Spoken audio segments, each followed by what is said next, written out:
And good evening. Welcome to the September 2022 Mengen Park Neighborhood Association, in which we are welcoming some wonderful people this evening. Sac PD Chief Lester is our first speaker of the evening to talk about public safety programs and efforts currently underway. And Mick Boyd of the Sacramento Police Officers Association is also here to speak, and I have some questions. And then we also have the District 5 City Council candidates Tamiko Heim and Caity Maple to respond to 4 questions I sent to them in advance. So with that, I would like to welcome Chief Kathy Lester of Sac PD. Good evening, Chief Lester. Hi, Jennifer. Great group that you have here tonight. Thanks for having me. You are more than welcome. We've been looking forward to speaking with you. And I responded to your speakers informational sheet and gave you a couple of things. So I'm just going to let you go ahead and get started, and we'll come around for a question and answer soon. Great. Well, thank you. So yeah, the questions I have, the first one I was given was the changes we're currently implementing at Sac PD. So being a new chief, you come in with your ideas, and I'm not new to the department. I've been here for 27, almost 28 years, and was fortunate enough to be a second in command for Chief Hahn before he retired. So my last assignment was overseeing operations. So that's all of the patrol folks and the 911 dispatch center. And so what I really paying attention to a lot of the challenges that we had during the pandemic and seeing how that affected public safety. When I came into the job, there's a couple of things that I really wanted to focus on. Sacramento is not unique to what's going on in the rest of the country with an increase in violent crime, but specifically gun violence. So I came out very early to talk about what I felt we needed to do as an agency to try and reduce and minimize, if all possible, this surge in gun violence within our community. And what I can tell you is, the police certainly have a role, but it's a combination of a number of things. And this really comes down to shared responsibility of community safety. I am a firm believer in partnerships and have worked very closely with a number of our community-based organizations over the years. And I can tell you, one of the strengths that Sacramento really has that's unique to us is that we have a ton of great community organizations that are doing really good work in our community. And what we are currently implementing is a violence reduction strategy and focusing on gun violence, but it's not strictly an enforcement component. As your police department, our officers have contact with people that have many needs, for a variety of reasons. And if there's any way to intervene at any point in the justice cycle, that's really a goal of mine. And so specific to gun violence, we started with a really significant research project. And I've got some very bright crime analysts that looked at our data. And I did a big presentation to City Council in June about this, but essentially if you break down the violent crime and the gun violence within our city, the concentration of it happens within 5 to 7 square miles. So we know that it is geographically located.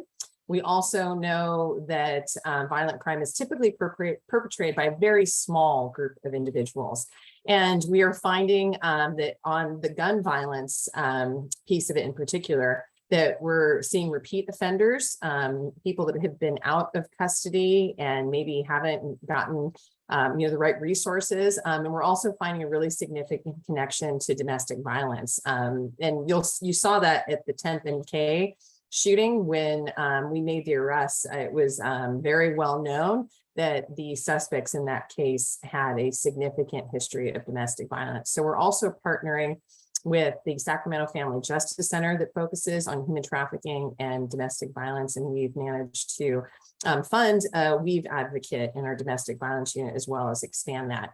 But essentially the way we are focusing on gun violence in particular is that knowing that we have a small group of offenders and knowing that there's some commonalities, what we're trying to do is identify those people and make proactive contact with them and refer them to a number of our community-based organizations. And we're focusing on 3 areas, essentially: Del Paso Heights, Oak Park, and the Meadowview area, which is where the concentration of our violence lies. And we have entered into agreements with community-based organizations, like you had mentioned, Brother to Brother up in Del Paso Heights, Neighborhood Wellness Foundation, the Jackie Rose group, some smaller agencies or smaller groups as well, to actually provide those intervention and prevention services. And so we're partners. You know, the police department isn't dictating what these groups do, but we have opened the channels of communication and hope to try and have these groups help us intervene before shootings actually occur. And so far, we're seeing some really good numbers. It looks like it's going in the right direction, but I'm very cognizant that there's a lot of factors that go into those numbers. So I believe it's really too early to, you know, start saying, hey, this is this great success. But I can tell you that I think it's really important that we have good relationships with a lot of our community partners, and we work on these issues together. So that's one piece that I'm really working on the gun violence strategy, and I've spoken very openly and will continue to speak really openly about it.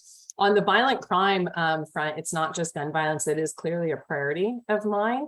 But we're seeing, you know, an increase in crime just throughout the city. And so trying to address whatever factors may be involved. I know that in a lot of cases, we see people that are under the influence or have mental health issues and need help. And so I regularly, and you'll hear me speak about this often, advocate for more services, whether they're mental health or substance abuse treatment services, because unfortunately, we really don't have a place to bring people, to put people, to try and get them treatment outside of the jail system. And as you know, the jail is very limited with what we can do. And in reality, I'm not sure that it is really the long-term solution anyway.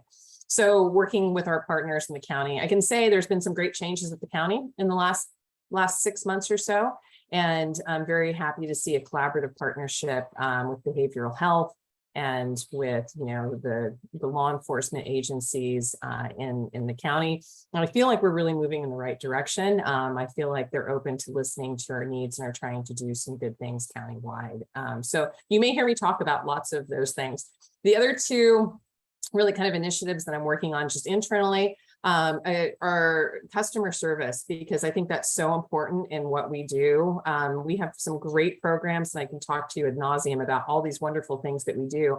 But if your contact with an officer isn't polite, isn't professional, doesn't leave you feeling like, you know, we were there to help you or help solve, you know, your issue, then we're missing the mark on that. And so it's those individual interactions that we're really focusing on with our officers. We actually just launched a service class, a customer service class for all of the new recruits coming out of the academy. And pretty soon all of our officers will be going through that. And it's, you know, I worked in the private sector and I was in the Army before I came to this job. And I know working in retail and working in, you know, the restaurant business, customer service was, you know, paramount. You know, I mean, you don't have to always solve people's problems, but you really have to try and be polite and professional about it. And I think I really respect our officers. I think they do a great job under very, very difficult circumstances. And I think that there are ways to approach problems like we've done with our CIT training, which is our intervention, our crisis intervention training, just to really frame, you know, how we want to approach problems and, you know, kind of what the expectations are. As a matter of fact, we are piloting some software called Spider Tech software, and it does a few things. One, it gives you the ability to provide feedback on the service that we brought you. And also it gives us a way to communicate better with people that have been the victims of crime, where you can get updates via text message about the status of your case, about who it's assigned to, so that you don't have to go, you know, looking for that. So there's a lot of internal improvements for really kind of the forward-facing side of the police department that I'd like to make. And so we're working on that. And then accountability and transparency. I'm very transparent. You'll see me put a lot of information out, a lot of video, and talk very, very openly about kind of what we do, because I don't think it's a mystery and it shouldn't be a mystery. And we have great work that we can show. And I think that's just really important for people to have a good understanding of what we do. So Jen, I know you've got other people to speak, Jennifer, so I don't want to rabble on. Jennifer and I had a great meeting in my office it's been about a month and a half ago, 2 months ago, and talked about some of the things that are important. Yes. We've got different things. So Barry, your hand is up. Barry? Thank you and good thank you and good evening. Can you hear me okay? I can hear you just fine if you're a little garbled, but speak a little bit more and we'll make certain that that straightens out. Fantastic. I was working on my car and using my mobile and trying to log in with my laptop. But Chief Lester spoke just a bit quicker than I wanted her to. I needed another 2 minutes. But anyway, good evening, Chief. My question to you is, you had stated that both or all three, the concentration effort in the areas of where the most homicides have taken place in the city is Del Paso Heights, Oak Park, and Meadowview, if I heard you correct. If you would, I'm very surprised to hear Meadowview, but since you have the data in front of you, would you please give us the number of homicides that have happened over the time frame that your data has presented to you in both or in all three locations, please? Well, I'm sure actually I do have that data. Unfortunately, I don't have it in front of me and I'm on my laptop, but I can certainly provide that to you. We did make it public when we shared it with council when we did the presentation. It's not specifically homicides either. We're looking at all gun violence. So just to be clear about that, it wasn't only homicide data. Oh, I did mishear you. I thought you stated homicide. Going past that, being that Meadowview in over or for more than a decade, I'll dare say 15 to 20 years, has pretty much stayed, when I say pretty much, I mean 90-95% of the time, in being the third lowest level of crime by council district in the city of Sacramento, with a couple of times moving up to the number 2 position, and sometimes one or 2 times has had fallen to number 4. But truly 90-95% of all crime as presented by the Sacramento Police Department, and then your stats are sent to the FBI and they confirm it with less than a 0.04%, I think I got that percentage right, difference in what was reported and what was actuality.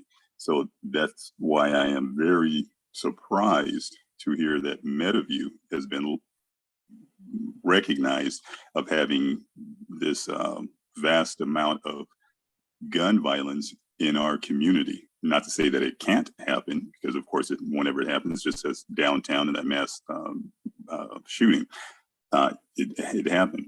But that's why I was just curious if you had the numbers, because I would really like to see that. One, I'd still like to see that, and I guess I missed it also in your report to council because I was in attendance. But we will speak offline and find a way for you to send me that information, or where I can find it for myself. Sure. As you said, it wasn't just homicides, it was gun violence totality. Right.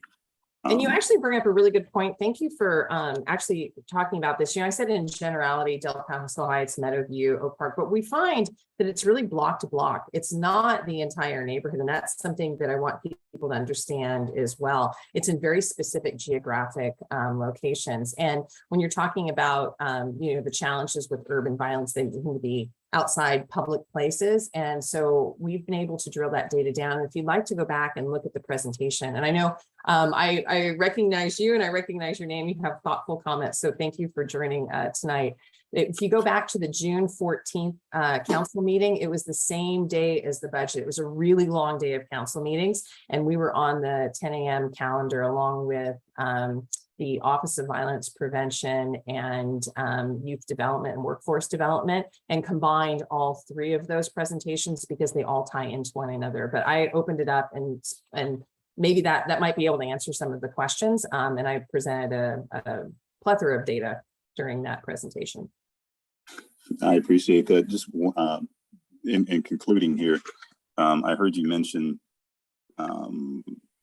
CBOs that you've partnered with here in South Sacramento.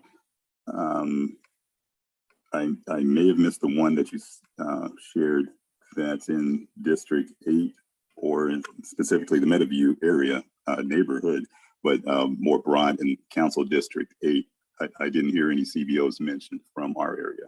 Well, we actually have a number, and if Jennifer, if I could provide you I can send, if it's okay, send a link to that meeting, and then I can list out the different community-based organizations, because some of them do work citywide, some of them work in small geographic areas. So I think that you should see all of them. So I can share it with Jennifer.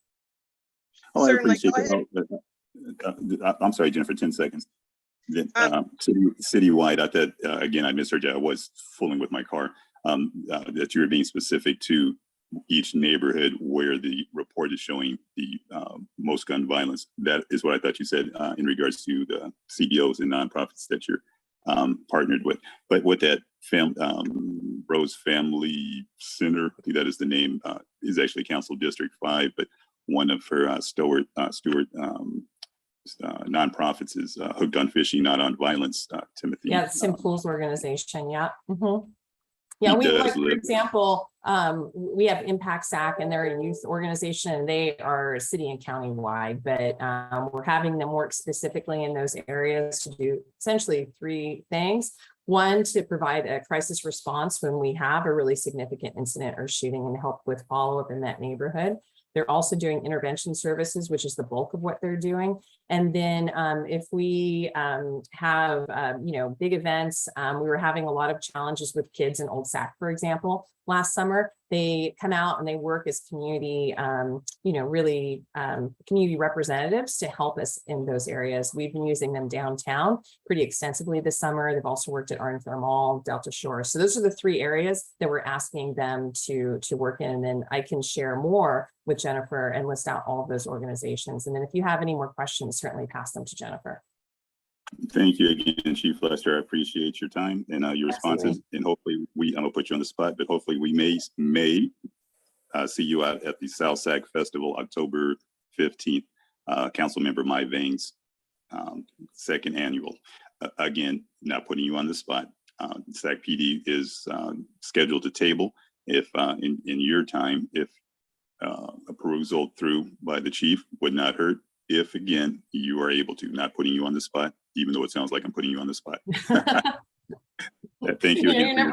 You're never putting me on the spot. And I really appreciate the opportunity to talk about what we're doing. So thank you, Mr. Boyd. Fantastic. Thank you, Jennifer, for the time. Thank you, Chief. Sure. Both of you are more than welcome, and I'm happy to take anything Chief Lester sends to me, make certain that the Meadowview neighborhood associations get the information about their area. That's not a problem at all. So Chris Baker, your hand was up next. Yes, ma'am. Good evening, Chief Lester. How are you doing today? Good to see you, Chris. Nice Yes, to have ma'am. you here. I have 2 questions for you. I didn't quite understand what did you say about repeat offenders? I was adjusting my volume. Oh, okay. So when we were looking at people who are have been involved in our recent shootings, we have found a connection between gun violence and domestic violence, and then also a connection between really prolific offenders, people that have repeatedly committed gun crimes, which is 2 things. One, they are more likely to be involved in crime, and we're trying to prevent that, but they're also more likely to be a victim of crime as well. So we're taking a look at people that have those challenges and are working on trying to really intervene and provide services and supports to them before a crime or an act of violence is committed. Okay, I have a question on that, and it's frustrating with, actually I met with some businesses today, and on the repeat offenders, now what I want to ask you is if that repeat offender is a unhoused, or as you put it, housed, homeless, whatever the case may be, and they continue to do the crime with this business, go in and take things, show a weapon, if you follow me to the door, I'm gonna do this, do that, and Sac PD shows up, and you see within an hour and a half, they're back out on the street. So if they're a repeat offender showing a weapon to a business, which is a felony, how are they back out on the street? And they have priors on parole, on probation, or whatever the case may be. And it's frustrating to these businesses because I don't think just because they're homeless or unhoused, I have a heart for unhoused, so don't misunderstand me, but it does not give them the right to break the law. I couldn't agree with you more. And I can tell you that, we are frustrated with that too, as our, our residents and our communities, our business owners for sure. I know there's been a lot of discussion about this and where we've seen all the news articles and, we obviously have great relationships with people that are on this call and, people in our community, and we hear it too. One of the challenges that we have, and this is not related specifically to gun violence, but really comes down to, who we can and can't book at jail, and then how long they actually stay in jail. And so previously, really about the time COVID kind of took effect, they changed a number of the rules at our county jail to where they had to really reduce capacity. And certainly you understand why that would be, because it's a custodial facility and, COVID is not, anything to take lightly. But in addition to that, there also are an agreement called the Mays Consent Decree. The Sheriff's Department, you can look this up publicly, where they're required to provide some additional services, especially on the mental health front as well, and reduce the capacity in jail. That comes also at a time where we have some legislative changes. For example, when I started, if you were in possession of a felony drug, you would be arrested and taken to jail and actually booked. And that changed a number of years ago to where that's no longer a felony booking. That is a misdemeanor citation. And so, I'm not somebody who thinks that, addiction should be treated through incarceration, but I do think that we're missing the mark when it comes to providing treatment, because that was really the plan for people. And so, what we're seeing right now is that we see, a lot of drug use in the population, as well as low-lying or low-level crimes that we really don't have the capacity to physically take people into custody and book them for. So when I give you an example, though, of what we try and do in those circumstances. So when I was the downtown captain, this is 7 or 8 years ago, we had a number of people that were chronically offending, to your point, stealing things from stores. They were, committing vandalism, low-level quality of life crimes that certainly impact the community. We developed a program with the district attorney's office. And this is one thing that Thien Ho had been working on before. Well, right now he's currently doing it, but sounds like, he is really going to make this a focus of his efforts as he takes office. And with the chronic nuisance offender program, we would really case manage people. And so, they're committing crimes, for a reason. And so what we would do is working with the district attorney and a number of our providers case manage those cases through the court system and provide, extra attention and resources to those. And that has been a really successful program with the help of our community prosecution unit, our city attorney's office. Now that we're sort of coming out of, I don't think we're out of it yet, but coming out of the pandemic, I think that we're going to have some additional opportunities there. But I can say one of the challenges I also face is I hear from community members about crimes that have happened in their neighborhood or businesses that are impacted. And sometimes we get calls on those, sometimes we don't. And what I would really encourage people to do is please call the police department when you see something happening, or encourage people who are victims of crime to call and make reports, because that's really the best way for us to address issues, especially issues with people that are chronically involved in some of these crimes. Well, on your, I'm familiar with the Mays decree, and I heard some stories by being a commissioner on the Sheriff's Oversight Commission. I heard a story that there's folks in RCCC that came from the prison system, and they're doing 7, 8 years or whatever it may be. And that's where it's not making room for when these officers arrest somebody, there's no room in the jail. So we got to put them back out on the street, because you got folks coming from the state prisons that's only serving 3 to 5 years, and they're doing their time up there. Well, actually, the majority of people that are currently in custody are for pretrial. So they're awaiting trial. And what you're referring to is the AB 109, which basically had people serve prison time in local jails. But believe it or not, the majority of people that are currently in housed in jail are awaiting trial right now. And as far as your CBOs, my question with your CBOs, and I'm gonna just be blunt, straight up with it. For years, we've been forking out a lot of money to these CBOs. who's going to hold them accountable with results and who they're partnering with, their contact. Like if you go into the schools like I do, and I'm not a nonprofit, I don't get no money nonprofit. I'm at the juveniles, I'm at the schools, and I get results. I don't get money. Are they going to do this from their heart, or are they only going to do it because you all are giving them money? These are the results we need, not because they're getting money, but do they want to see a change? And I think in South Sacramento, we don't need somebody from North Sacramento, someone here with a good CBO that knows what's going on, that can work with these kids. And that's what we're not seeing here in this area. You know, well, to your point, actually, metrics are really important to me. When I worked in the school district, for example, we implemented a number of evidence-based programs, and those are very strict with the metrics that you're looking for. So with this group of community-based organizations, and for the duration of this program, it is a grant program, and they do need to report. We're actually partnering with Sutter Health, and Sutter Health is collecting the data and ensuring that the metrics that we have asked, like the work that we're asking them to do, is actually being reported and being performed, and that we have accurate data. And I really appreciate Sutter Health for doing that, because in a lot of cases, you have to hire someone outside to do the evaluation and the analysis, or to do the management of that. Sutter Health has graciously agreed to do it for free as their contribution to really reducing gun violence. And I really appreciate that, to where they've developed an online portal. They manage, you know, over 100 nonprofits this way, and they're helping us with this program. And then the other piece of it is, this is a one-year program.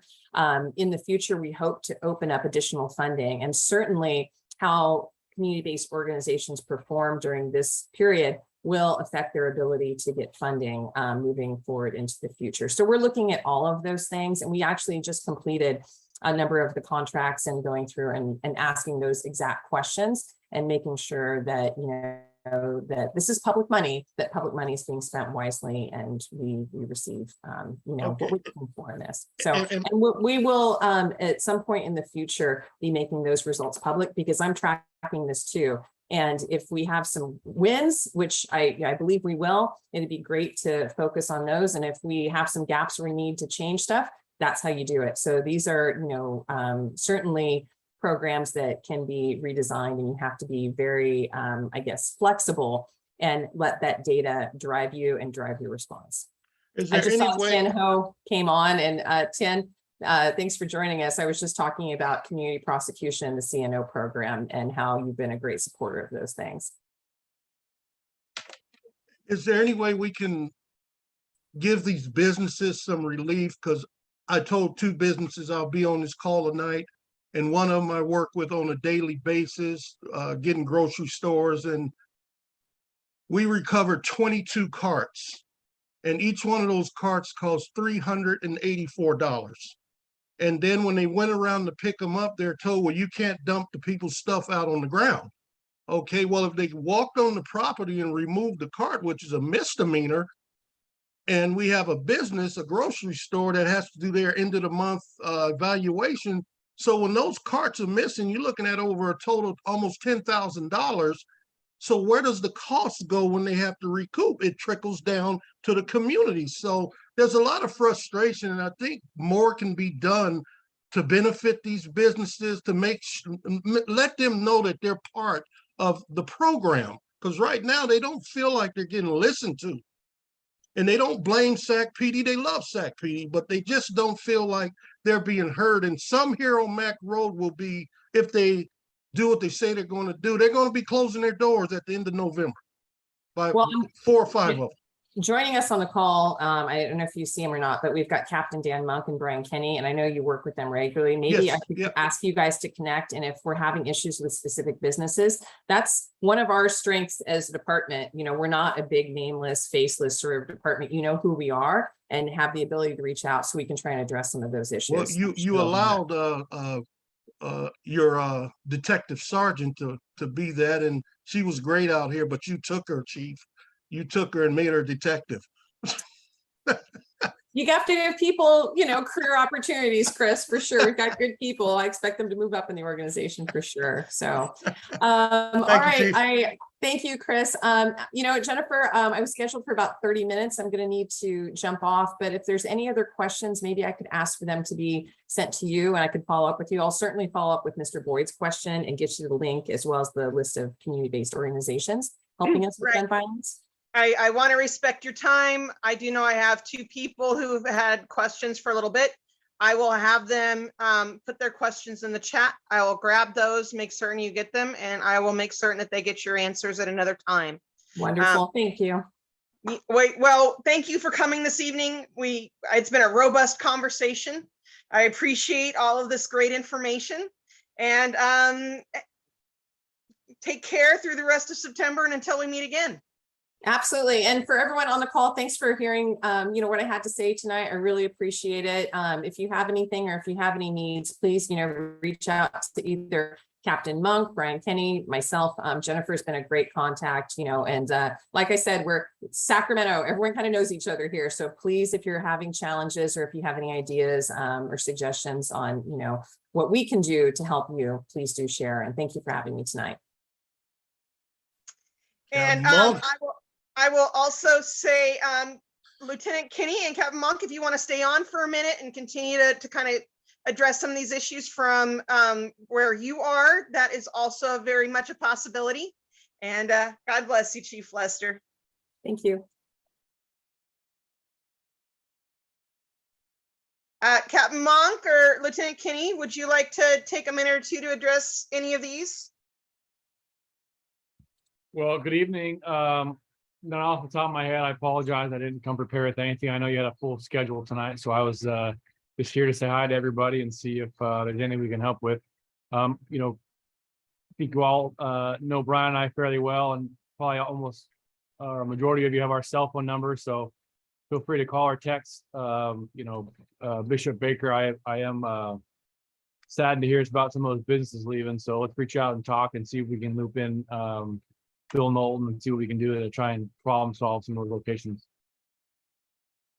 Excellent. Barry, do you have a quick question? Quick. I think people think I talk a lot. I do. Talk so well.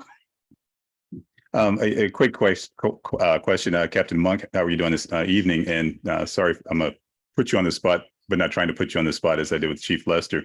I think Jesse from the Meadowview Neighborhood Association may have reached out to you in regards to seeking an officer that can start attending our Meadowview Neighborhood Association meetings. If you would be there, that would be fantastic. But of course, any officer that would be available to report on stats specific to the Meadowview neighborhood and Council District 8 would be great. If he hasn't reached out to you, we can continue this conversation offline. I'll call you or you can call me and we can go for there. Again, apologize for putting you on the spot, but I'm putting you halfway on the spot.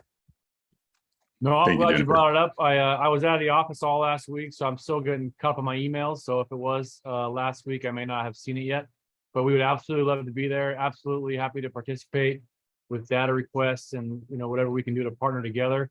But let's talk offline and we can figure that out. Thanks, Captain Monk. And Chris, also briefly, because we've got real quick, just in the next 5 minutes. Just give Captain Monk props. He is a good person to contact. He's very good at calling you back and working well with him. So, just to let you know, he paid me to say that. So, no, all kidding aside, he is great. A captain out here. You have any problems, he will get back to you and follow up with businesses and whatsoever. He's done it with me, and the businesses appreciate him. So way to go, Captain. Appreciate you.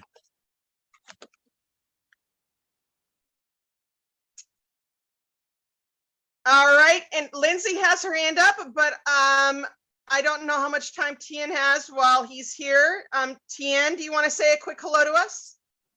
Hi, I just wanted to stop by and say hello to everybody. I want to particularly thank really Chris and Jennifer. Both of you do such great grassroots work in the community, making sure that the community is informed. And I also want to recognize my friend Chris Baker as well, Bishop Baker, for all the work that you do in the community as well.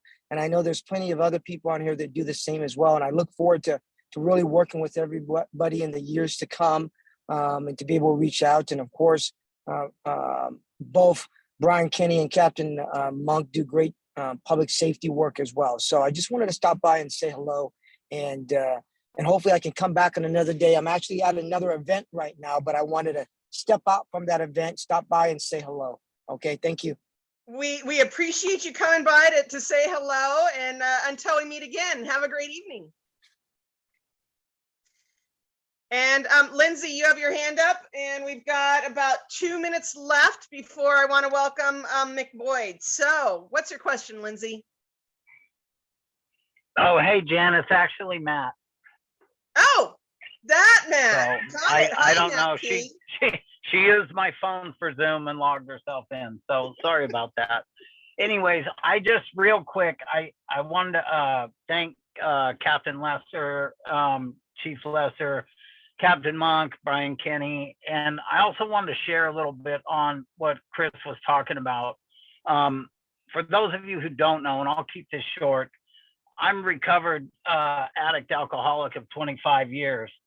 And way back when, they had a thing called drug court, and the cops were actually able to do their jobs, meaning they were able to arrest people for doing dumb stuff, like talking about going to businesses and blah, blah, blah, which also limited the amount of crimes I was willing to commit in those days, because I knew what the threshold is. And now, unfortunately, there's no threshold, and they're very limited on what they can do. And I know that they're doing their best, and I just wanted to say thank you for what you can do. But unless we get out there and talk to council and people like that and make a change, nothing's going to change. Thanks, Jen. And any response to those statements of Matt's?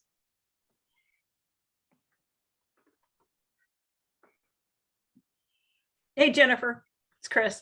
Hey, Yeah, I Chris. just want to say I agree with Matt. I just want to let everybody know we have a huge problem with drug dealers being able to sell 24/7. Now, I know this is not just a singular problem on Broadway. I'm in Land Park, but you know, all the other neighborhoods are around Broadway too. Southside Park, you know, Newton Booth, all those other neighborhoods. And yesterday we had an addict under the freeway on 15th Street during the day, furiously, how do I say it? Furiously pleasuring himself on the sidewalk as cars were driving by. A neighbor came around the corner to walk that sidewalk with his child and quickly had to turn his child around and find another way to get under the freeway and across the street. And I would say that I understand addiction. I've had it in my family, and I understand that some people need to hit bottom and they need help. But as far as drug dealers go, they're fueling all of this, and I have no sympathy for them. So I really hope that there's some stronger effort, and I do hope the candidates are hearing this, because you can help push legislation up to the state.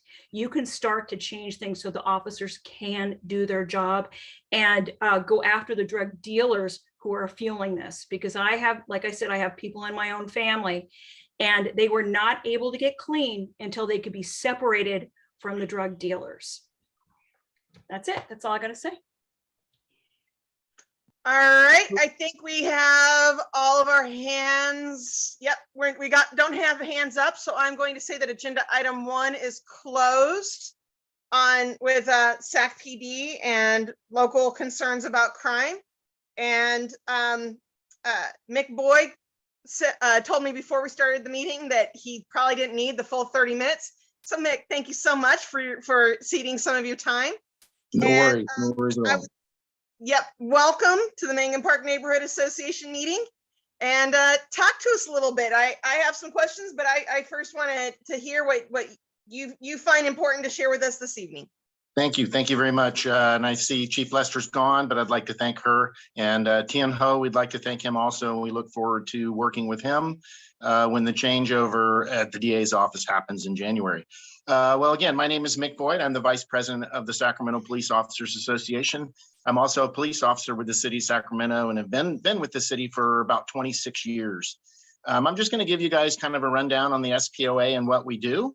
And then I'm just going to kind of leave it open for questions. The chief and Captain Monk and Lieutenant Kenny they can pretty much answer all the department questions. But as you see, as I go through my presentation, you might have some questions regarding what we do.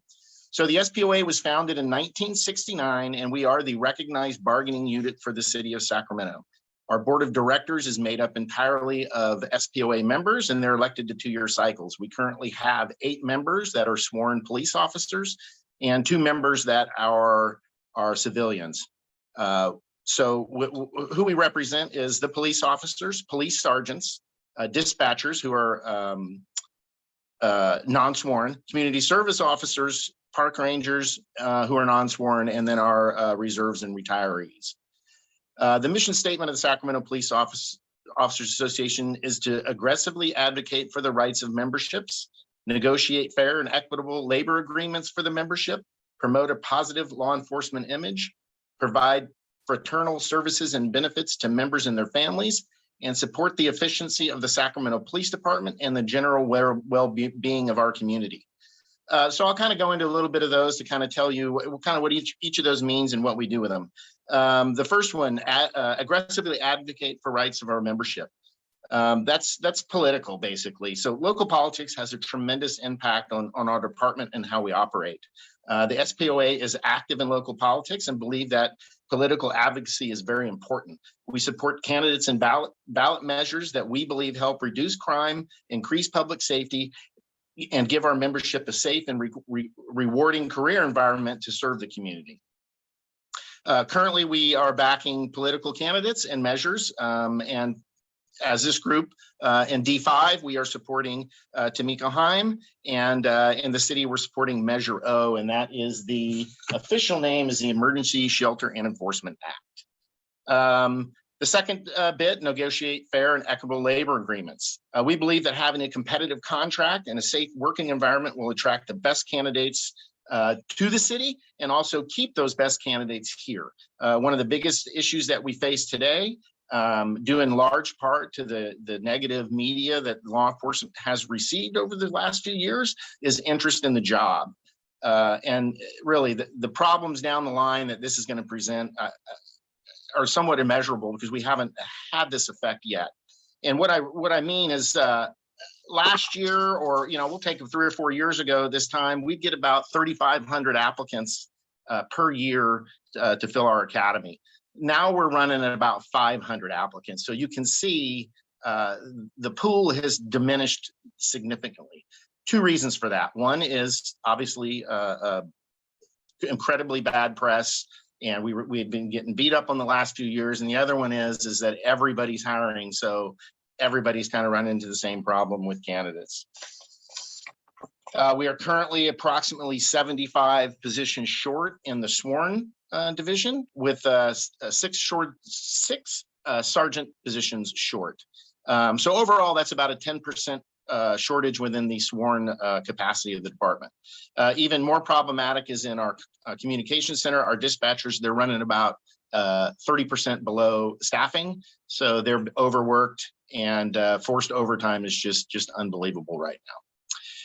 The third one, promoting a positive law enforcement image. The men and women of the SPOA do amazing, heroic work every day, but typically that's not what the media wants to key on. So we make it a point to not only with the department, but with social media and the news media to go out, and anytime we have actions by our officers that are outside of what's expected, great things, we want to bring that out to the public. We want to humanize the badge.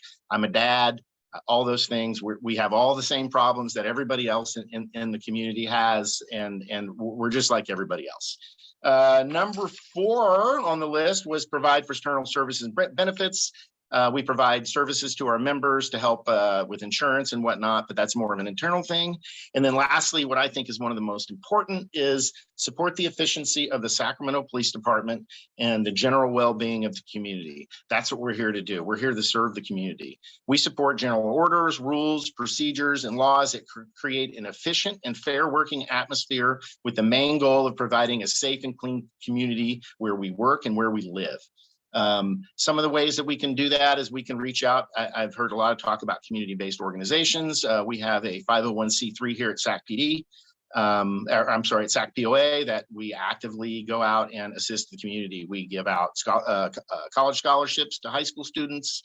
We have crisis relief. So there's been a number of incidents throughout the city where community members have been thrown into crisis, not through their own actions. And the 1849 Foundation has come in to provide some assistance to help them get through those times. And how we got the 1849 Foundation is the city of Sacramento was formed in 1849. And so that's kind of where we get the catalyst for that. So that's kind of what the SPOA does in a nutshell. I am open to any questions you have regarding what the SPOA does. I can answer some questions regarding the department, but most of those I'll probably refer to either the captain or the lieutenant. All right. Well, thank you so very much, Mick. That is some great information for us to have this evening. And I am looking at hands that are up, and I have one hand that is up from Chris Baker. Chris. Hey, Mick, how are you this evening? Good, Chris, sir. Nice to see you again. You too. On the 75 positions short, I heard you say 6 were sergeants, or are you including that all with all the 75 positions? A total of about 80 positions short. There's 6 of them are in the supervisory position. Yeah. So how do we get you those 80 officers? Oh boy, that's good. So right now we are running academies. I think the current academy we have now, and I won't give any numbers because it changes almost daily, but we probably have 20 to 30 currently in the academy. And then as we're working through this academy, they're currently trying to fill the next one. Send us great candidates. We're always looking. We have our outreach and engagement team that goes out and looks for candidates. But again, we're fighting with every other agency in the region and then throughout the state for what few really qualified candidates there are out there. So it is very difficult. I know. I've seen you guys' recruitment thing. It's very hard, and I think you're going above and beyond. So keep doing what you're doing, and we'll get those 80. Thank you, sir. And I'll also note that we're down 80 from what is authorized staffing, but understand that currently we're probably running about 720 to 730 sworn. In 2008, we were at 804. So we're still, obviously, do the math, we're about 70, 74 spots from there. But the city has also grown tremendously in those 14, 15 years. So if you add the amount of increase in population, you would need to increase the staffing of the department to keep pace with that. And then if you wanted to stay within what people would consider the industry average of 2 officers per 1,000, we're probably in essence closer to 200 to 250 officers short of where the SPOA feels the department should be.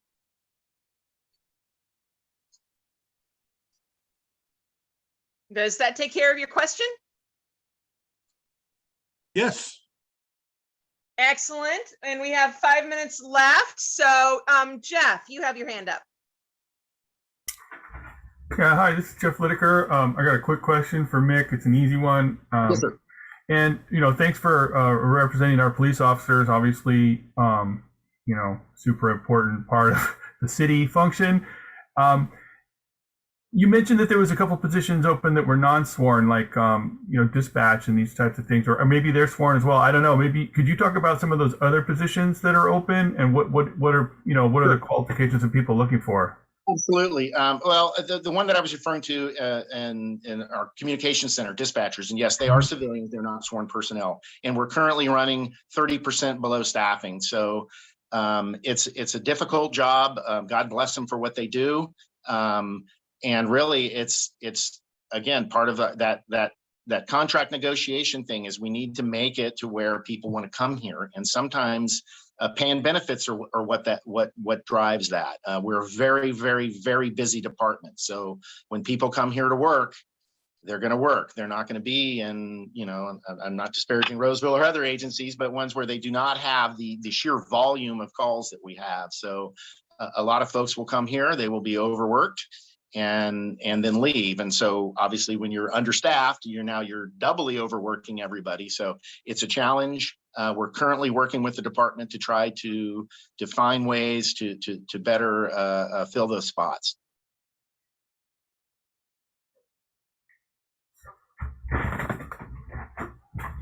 Does that take care of your question? Excellent. And Tasha now has a question for Mick. Welcome, Tasha. Hi, thank you. I wanted to go ahead and just address everyone on the line and let everyone know that I'm a longtime resident and current homeowner in District 8. And for 3 years, residents living on Celebrity Street have disrupted the peace and quiet in the neighborhood with noise and nuisance. And I have brought this to the attention of the mayor, council member Mai Vang, and law enforcement. And so Sacramento City Code exists, and it indicates that the city and law enforcement have the power to abate the noise and nuisance by putting a lien on a property or issuing a fine. And so this has gone on for 3 years too long. And I want to know what's taking so long. So I've been asked to record and take pictures of my concerns by law enforcement. And so recording video and taking pictures has put me and my family at risk. And the residents have come onto my property to harass me, to bully me and threaten me and annoy me and my child. And so my child is impacted by the noise and nuisance because it's waking him up at night. And now he's suffering academically due to the noise and nuisance. So, you know, my child has a lot of things going on. And I just feel like this issue is not being addressed according to Justice for Neighbors. And I really feel like I'm being ignored. And so I want somebody on the line to explain themselves. Tasha, I'm sorry to hear about that. I'm going to refer that to Captain Monk or Lieutenant Kinney as they are in operations in the department. Hi, Tasha. It's nice to speak with you. As you're well aware, Brian Kinney and our POP team have done significant work with you to try and address the issues with your neighborhood. And while Justice for Neighbor is a solution, sometimes it's not the only solution. And so, you know, certainly, I'm sure we'll have additional talks. I think you and I are supposed to sit down with the council member to discuss this issue further, to provide you with some other options of ways that we can try and bring some peace in your neighborhood between you and your neighbor. Okay, yes, as I am a member of the Meadowview Neighborhood Association. And so I feel it's my duty to, you know, resolve these kind of matters. And so when can I expect to meet with you and council member Mai Vang and code enforcement and whoever else, you know, needs to be present during this meeting? Well, I think plans are in the works, and I can't speak for those other individuals that are, they're not here, but I know there's some discussion about sitting down and trying to figure out how we can come up with the best solution, whether it's JFN or it's a restraining order that you obtain on your own behalf, or whatever else we can do to try and advise you to bring some peace to this issue. Thank you. I appreciate everyone's time. And thank you for your question and for your response, Captain Monk. And we have about 3 minutes left, and I don't think we have any hands up, so I'm going to ask a question. Yeah, Dennis, I got my hand up. Believe where Adam. I got my hand up for a while. Sorry, Chief, Yeah. it's not showing up on my screen. Go ahead. Yeah. So, Captain Monk, I have a concern, and Mick, this concerns me too. So, where I live is off Florin Road by the rail station. Captain Monk, I thank you for all your good work. You helped me on other times. But what happened on July 16th? Somebody smashed my car, stole everything out of the car, totaled out the car. State Farm has to total it. This is the 4th time my car has got broke into. I know I'd like to see a task force on that because my fiance wants me to move to another city because the policing is not as good as it should be. I know you do your best, Captain Monk, and I thank you for working on me other situations. The other one I want to talk to you about is my grandson got murdered 9 years ago on Christmas Day this coming year. I'd like you to reopen that case up since you're now in charge to find out who killed Brian. That's important to me and my family, and I'd like you to address it, Captain Monk. And also, Mick, thank you for your good work. I'd like 2 police officers to give to the American Legion for the VFW for District 17 and the American Legion District 6. Thanks. Well, sir, I'm sorry to hear about your family member. That is very heartbreaking. Lieutenant Kenny and I are both former homicide detectives, and we certainly hate to hear stories about unsolved murder. So if you can maybe send me an email with the information, then I can reach out to our investigations folks and have them take a look at that and see what was going on with that, or why that case kind of stalled out and move forward there. You know, with regards to the other issues, I am sorry to hear that. Again, without having specifics of the break-ins or the evidence in terms of whether individuals were held accountable or not. You know, I don't have that in front of me, but I'd be happy to talk to you about it afterwards. Certainly it is, it's a challenge. You know, we have, at times it feels like an infinite amount of problems with a finite amount of resources. And I really try to have a data-driven approach out of the South area. I'm not sure if you're aware or not, but our South Command encompasses everything from Broadway to the north, the river to the west, Highway 99 to the south, and then basically all the way down to the city limits. I'm sorry, I-90 to the east and the city limits to the south. And so it's a very large area. And so we certainly can't be everywhere all the time. And so, you know, when it comes to car break-ins, for example, we really look to work together with the neighborhood associations and our community members and our businesses to try and prevent that so that doesn't happen. And we do that with SEPTED. You know, it's crime prevention through environmental design, you know, things like lighting or where you parked your car, or don't leave things in your car that people might want to steal. And we do that in conjunction with our patrols, obviously investigating incidents when they do happen so we can try and hold folks accountable and therefore hopefully prevent those things from happening again. But, you know, certainly there's always room for improvement. There's things that we can do better. There's things that we can all do better as a community to try and prevent these things from happening. And so if you could kindly send me an email with some of that information, I'd be happy to get back to you on some of the specifics. And if there's things that we can look at on your cases that we haven't had an opportunity to, I'm more than happy to do that. Yeah, I want to thank the group that Captain Monk helped me on a identity theft on me here. Him and his people did a good job. And so I like working with you, Captain Monk. I want to thank you for helping me on that. Yeah, you're welcome. I appreciate the kind words. So we are kind of out of time on this agenda item. I would like to thank Mick Boyd and Captain Monk and Lieutenant Kenny for spending the hour with us. And for, you know, you've been in the hot seat a little bit more than usual, and I appreciate your grace under fire and giving as complete responses as you possibly can.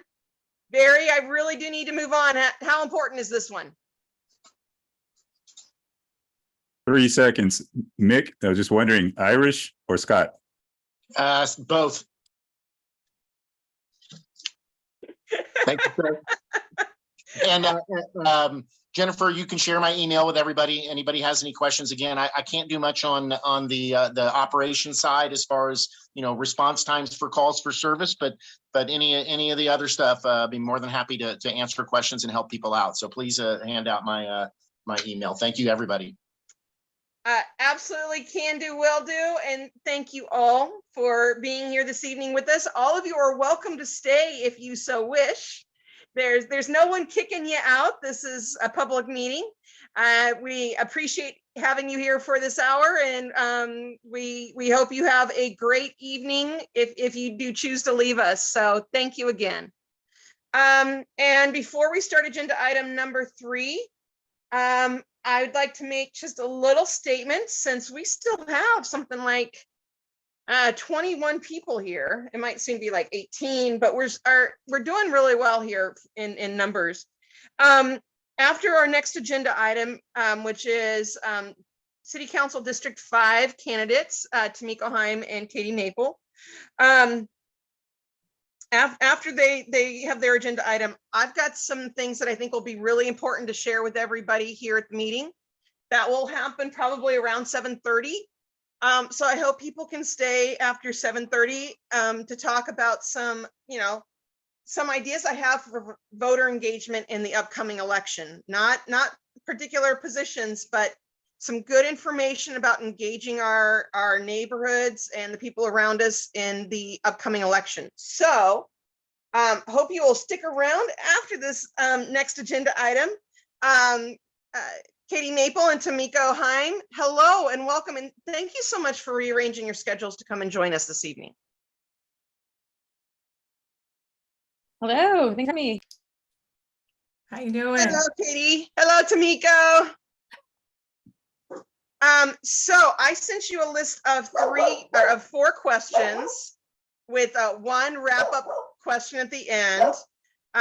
Sorry, my dog thinks someone is outside. Just a moment. Okay, hopefully that helps. Each one of those questions comes with a 3-minute response from each of you. I'm going to do my best to do time, or Chris, can you handle time for me? Yes, I can.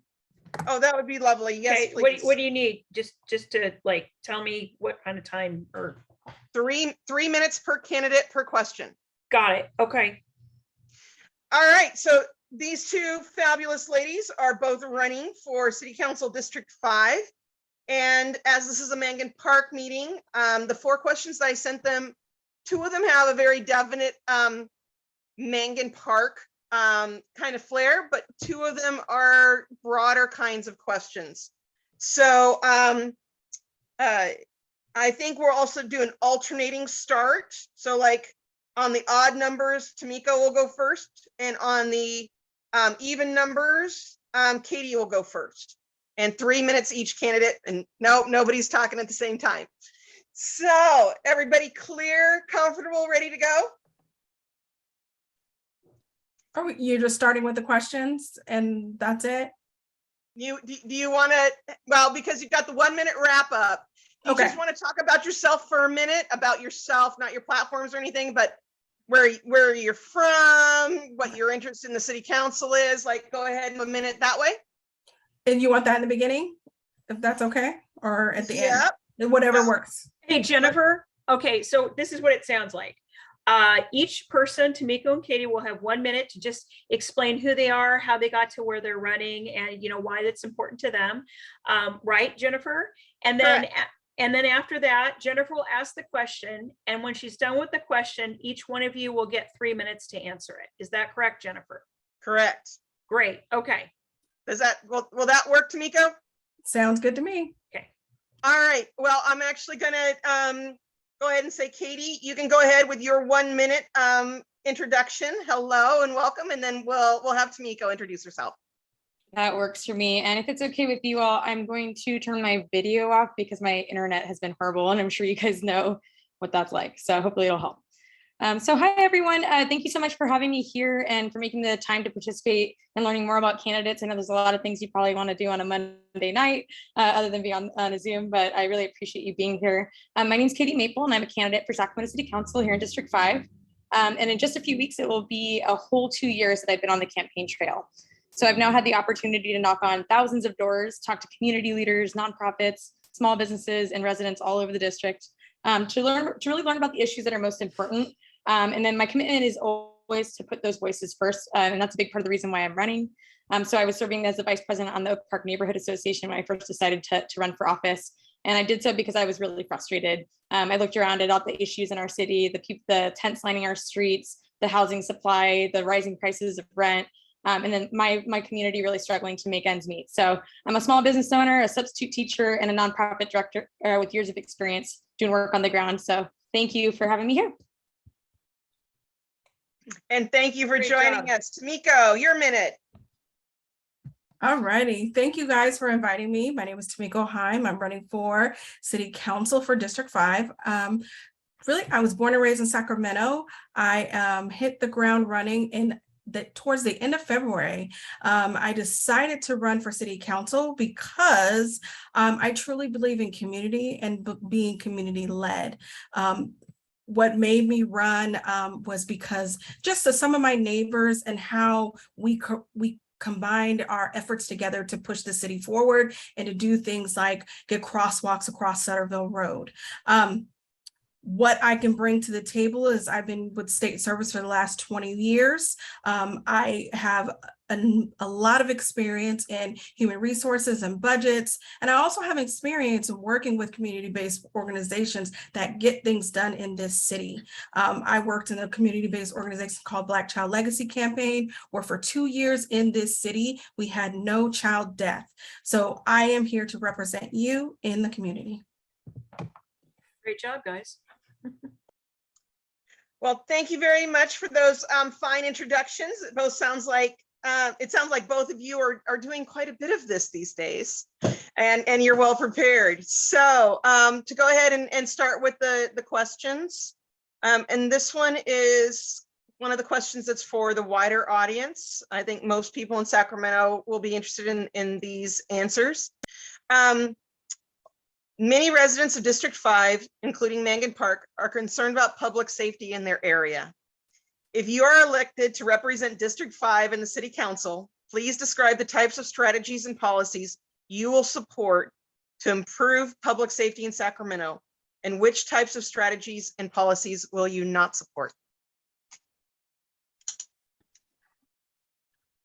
So that was going to go to Tamiko first. Yes, I will start with, I support, of course, neighborhood associations. I think that's one of the biggest drivers in the community to help to continue to push ideas forward to your council member by convening together and being one voice to move a needle forward.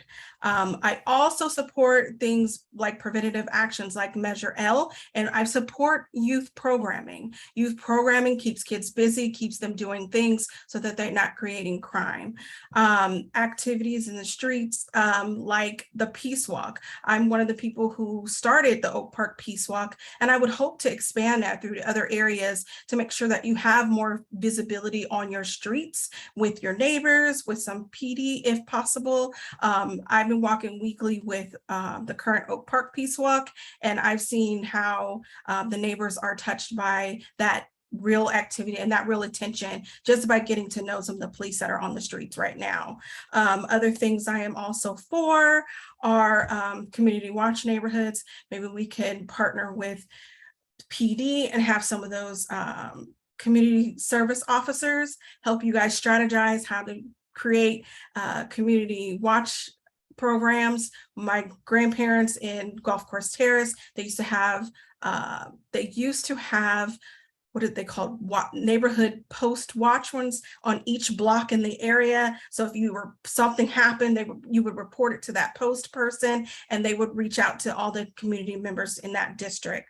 So I truly believe in working together, working with police, because some of these some of the neighborhood associations, along with community-based organizations, already have relationships with police, and that's the way you keep crime off the street and stop retaliation before it happens. Thank you very much for that response. Caity, do you want me to read it for you again? No, that's okay. I think I have it down here. And also I moved my computer, so hopefully you'll be able to hear me okay and also be able to see me. So I just want to start out by saying that I really appreciated Chief Lester's comments. Violence prevention, the efforts that she's putting forth on violence prevention is actually a key component of my policy platform. One of the first things that I did, living in the Oak Park community, was connect with a lot of the different community-based organizations in this area that are working directly with the youth to prevent violence, and especially gun violence. That's a huge, huge problem in my neighborhood. It's a huge problem all throughout the district. And we're seeing, of course, in other places as well as like downtown. And so, in addition to resourcing police to do their job, which is to respond to crime, we need to also be investing in the prevention efforts. And to me, that is really investing back into these community-based organizations that are already doing the work. Many of them are doing literally God's work with very little resources. And I would love to see some of the resources that the city currently has go to fund some of these organizations that are doing work. And as Mr. Baker will point out, we do fund a lot of nonprofits in the city, and some of them aren't always able to show the work at the back end. So I think that also must come along with metrics and making sure that they're doing the work that they say that they're doing and achieving the outcomes that we want to see. I also really appreciated Chief Lester's comments related to mental health services, as something she said repeatedly in her comments was we are not investing in mental health services, and we really do need the county's help and partnership on that. So I'm excited to hear that there's more partnership moving forward. I hope that is apparent, whoever's elected to office, and that we're able to really invest in those, because some of these issues that we're seeing are not necessarily people who are seeking to do crime from a nefarious standpoint, but they really do need help, as she mentioned. And so those are some key components of what I want to see happen, that violence reduction. I also want to see that we have appropriate staff and responses for the calls that we're getting, so that we're using data to inform our decisions about what we're doing with public safety. So for example, if we know that 20% of our calls are coming in are for mental health or homeless related needs, then maybe we should be making sure that we have that appropriate amount of staff that focus on those issues to send out to those crimes. And I know the city has already talked about these things, so I'm really looking forward to seeing what happens with that, including the 988 response system. And then I think the last thing that I want to say is using that data again to inform our public safety response. So for example, if we see someone who's stealing a TV versus someone who's stolen baby formula, we might see that different situations will warrant different responses, and ensuring that we're being nimble in our response so that we're able to assess, is somebody doing this because it's a need of poverty? Do we need to help a mother who has children that she can't feed, or do we need to help someone get off the path that they're on and be corrected? And so I'm interested in that restorative justice approach as well. And really look forward to, if elected, working with Chief Lester and the community on those public safety solutions. So saw your hand up, so I'll stop there. Thank you. Thank you so very much. Okay, so that was number 1, and ready to move on to number 2.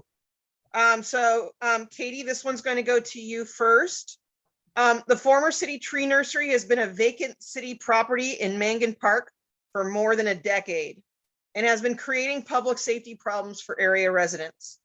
It is not an exaggeration to say that Mangan Park residents are desperate to have that property occupied daily for our safety's sake. Which steps will you ensure that which steps will you take to ensure that this city property is well utilized and occupied on a daily basis? And how soon can you make that a reality? Good question. And also I just want to start with, thanking the work of this association, the current council member, Jay Chenier, and Assembly Member Jim Cooper for, working together to secure that funding to get Planting Justice and Three Sisters Gardens that are going to go into there for that youth education program and the farming hub. I think that that's such an amazing resource once it's able to be put in. And it's great that they were able to get the resources that are needed. From what I understand from reviewing some of the previous meetings and talking with folks on the ground is that, they haven't been able to get that money as quickly as they wanted to get that program off the ground. And that they're still planning, they're still moving along. So hopefully that's still true. So, in the interim, everybody should feel safe, right? There shouldn't be any reason why you shouldn't feel safe in your community, you shouldn't feel safe around the nursery, there should be crimes committed there. So I think it's really important to make sure that we have, whether that's security around it, whether that's fencing, and whether that's adequate response time, ensuring that we're not running into situations where you can't, walk your kids to and from, or you don't feel safe in near the site while we wait for that to get up and running. So, I would fully support those types of efforts, and I'll just keep it short. That's okay with y'all. All right, thank you. Tamiko, do you want me to reread the question to you? No, because I am under the same understanding. I understand that they applied for permits for the building for building the water infrastructure. And of course, I work in government. Some things take time, and I look to continue to partner with them to ensure that their project goes off without a hitch. As we see, there is some hitches in there, but I look forward to continue to work with them because they do deserve to have that project go forward. And as far as security, I would definitely look into figuring out ways that we could have some monitoring in that area. Maybe if it's the Parks and Recs or something along that line, to make a couple more drive-bys in that section to ensure some of the security. Okay, thank you very much. Now then, I think the questions are starting to pop up, but what I'm going to do is I'm going to defer them until we're done with all 4 questions, and then see how much time the candidates have to remain with us to answer any additional questions that might be emerging. So please hang on to your questions or put them into the chat. And if the candidates have a little extra time to hang out with us, I will do my best to go through some of the questions that are coming. So question number 3 is another Mangan Park question, and this Tamiko's to answer first. The park space of Mangan Park is 8.3 acres and has the capacity to be an important multi-sport athletic complex for South area residents. It is not only the recreational green space for Mangan Park, but also for Hood Park and North City Farms, which do not have public parks within their own neighborhoods. This makes Mangan Park the recreational green space for over 7,000 District 5 voters. And it needs attention and renovation to bring it to its functional best. What is your vision for a fully renovated Mangan Park? And what is your plan to find the funding to make your vision a reality? So as you know, Jennifer, or some of you may know that how I got my start was advocating for a crosswalk to get into Curtis Park, because that's the closest park to me in the North City Farm side. So parks are very important. It's a very important part of your city living, basically.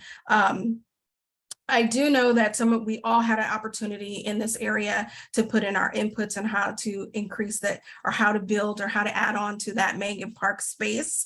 I personally would continue to work with the Parks Department and see how much we can get that done. But as we look at funding, I know that there is some funding that has come down, but not all. It will be in phased funding, of course.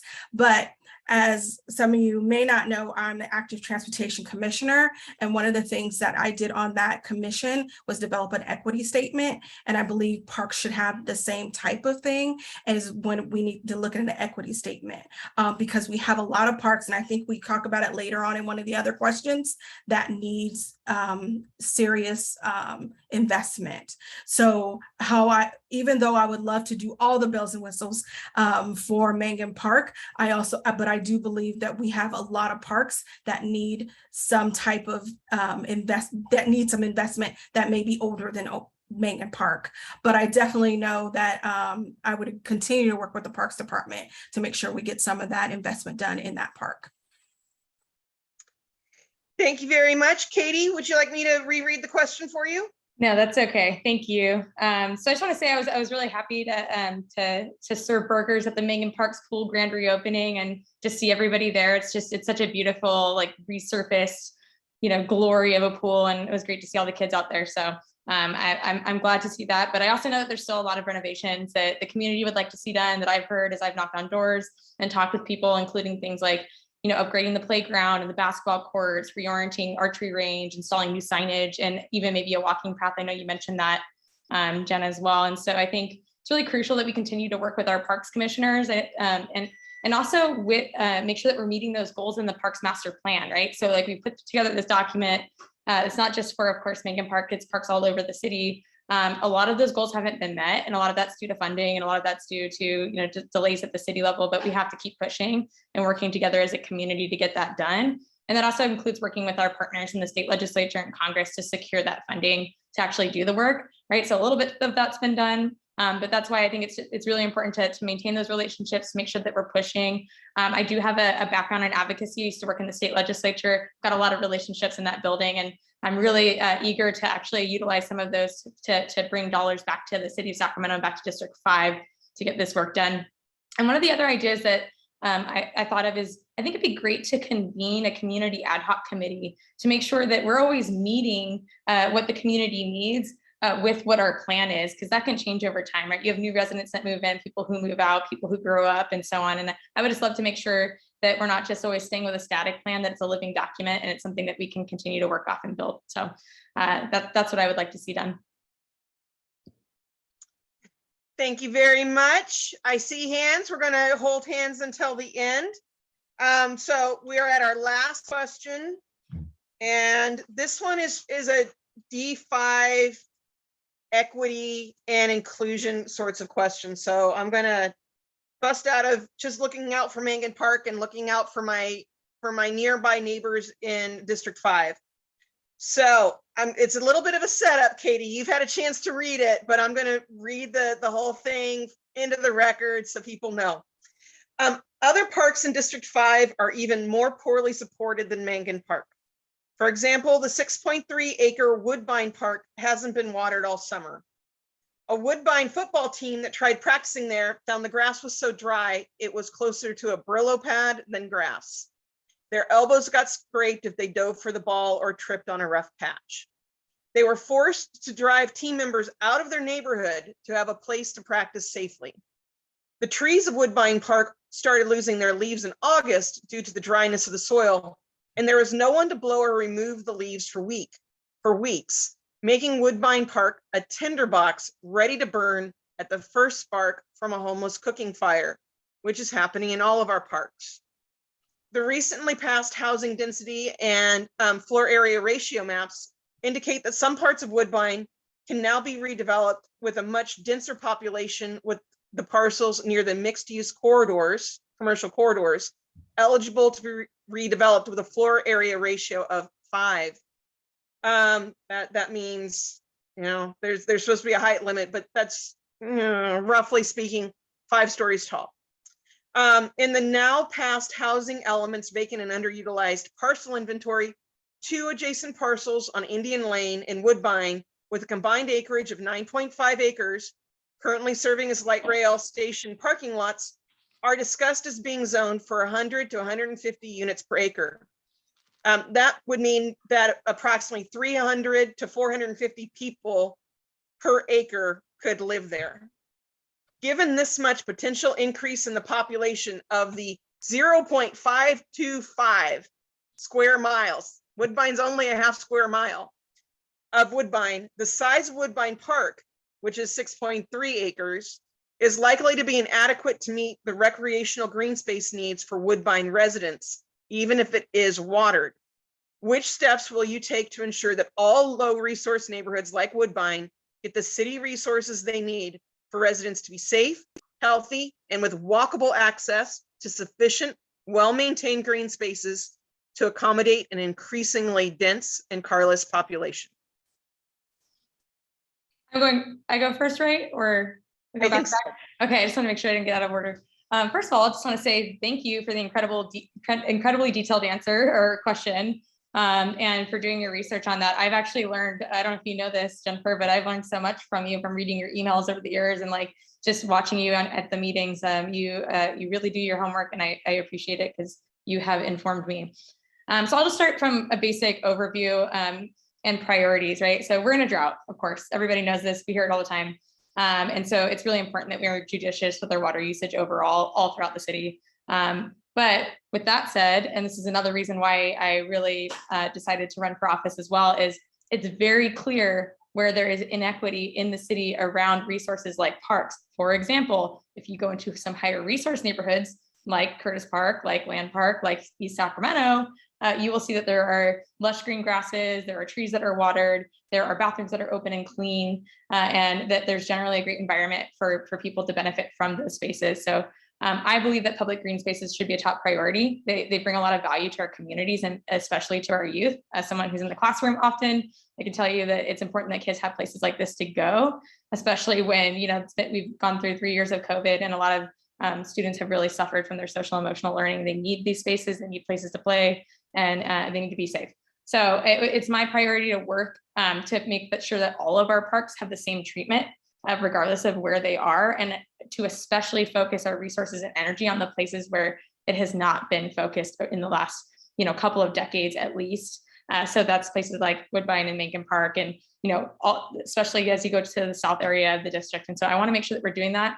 And I'm also an advocate for walkable and bikeable communities and public transportation. So, you know, we may not be able to have all the space that we need in this one area, but you should be able to ride your bike, get on your skateboard, take a walk, or get on, you know, either light rail or a bus system to get to a place that provides you those amenities nearby. And so I'm really going to push for that. I think that's the way that we move away from cities that are hyper focused on cars. It's also how we address air quality and climate justice in the city. And so you should always have the ability to walk safely from your home to your park, to your school, to work, whatever you need while being safe. And so it's my goal to, from a high level perspective, to bring those resources in and make sure that we're making those things a reality. And again, that goes, if you talk about funding, that goes back to those relationships at the state and federal level to make sure that we have the money that we need. So I will stop there and thank you. Thank you for your answer, Tamiko. I'm not going to reread the whole thing, but would you like me to read the very end, which is the question? No worries. Of course, I want to start again by saying equity is key. Being born and raised in this city, I've seen a number of things happen in some areas and not in others. So looking at that Woodbine area, which I was actually just walking a week or so ago, there's some direct investment that needs to happen in that neighborhood. Growing up here, I have a lot of resources when it comes to the community members in different parts of the city, if not by myself, by some of my family members. So New Home is a church that's over there in Woodbine area, and there's a Church of God in Christ in that area as well. So meeting those individuals, talking to those two groups can maybe get me in the door to actually meeting some of those Woodbine community members to actually as well talk to, I know you've talked to some, Jennifer, but I would definitely like to talk to them myself, and having those little in ways maybe give me a clearer picture of what they're looking for as a community as well. Couple of things, I think with the housing crisis going on, we definitely need to champion some housing efforts. I know Habitat for Humanity is one of those housing elements that would be going in there. And so for individuals to be able to buy a home with 0% interest when interest rates are over 6% is a win for some individuals, especially with that sweat equity, it's going to be a win. But as far as the park is concerned, I would definitely love to continue to work with YPC to see when that is on the schedule for attention. I believe it is this year, but if not, then we'll get it on there as soon as possible, because I do believe that green space is needed for all, not just for the some, but for all, you know. So I truly believe that just continuing to partner with communities and meeting people where they are. So I don't know if there's anybody on the call from Woodbine on this call, but I would love to continue to talk to them. I know I reached out. I know the minister, one of the ministers over there at that Church of God of Christ, so I can reach out to him to see if he can set something up as well. But community is, I'm from the community, so leading with community is very important to me. Thank you for your answers. And that takes us to our 1-minute wrap-up statement. So Tamiko, I think that might be yours. Oh, okay. Wrap-up statement. So again, I have a lot of experience in the state service. I started my career in accounting. I'm in my career now as an infrastructure planning manager. So I deal with long-range development. So once I saw that this new D5 is newly formed, I knew I could be an asset, not only because of my work experience, but also my volunteer experience. As I mentioned before, I was a part of the Black Child Legacy campaign. So I have direct experience of working with individuals like Miss Jackie, who I was her liaison for quite a while in that Black Child Legacy campaign, who was a part of D5 on the southern end. I also known Les Simmons since 7th grade, who was a part of Black Child Legacy campaign. So these are groups and individuals that actually work on the ground to prevent gun violence and prevent some of these activities that we are looking to stop, as far as third-party homicide, child abuse and neglect, and things of that nature. So I am coming from a place of community and coming from a place of I truly want to work for this community. And I want to hear from you. I want to know what you need from me. I don't want to just be the talking head. And that's why I say I come from this community and I'm for this community. Thank you. And thank you. Caity, your 1 minute wrap up statement. Yeah, I'll try to make it short and sweet. Just thank you again. Thank you again so much for your time.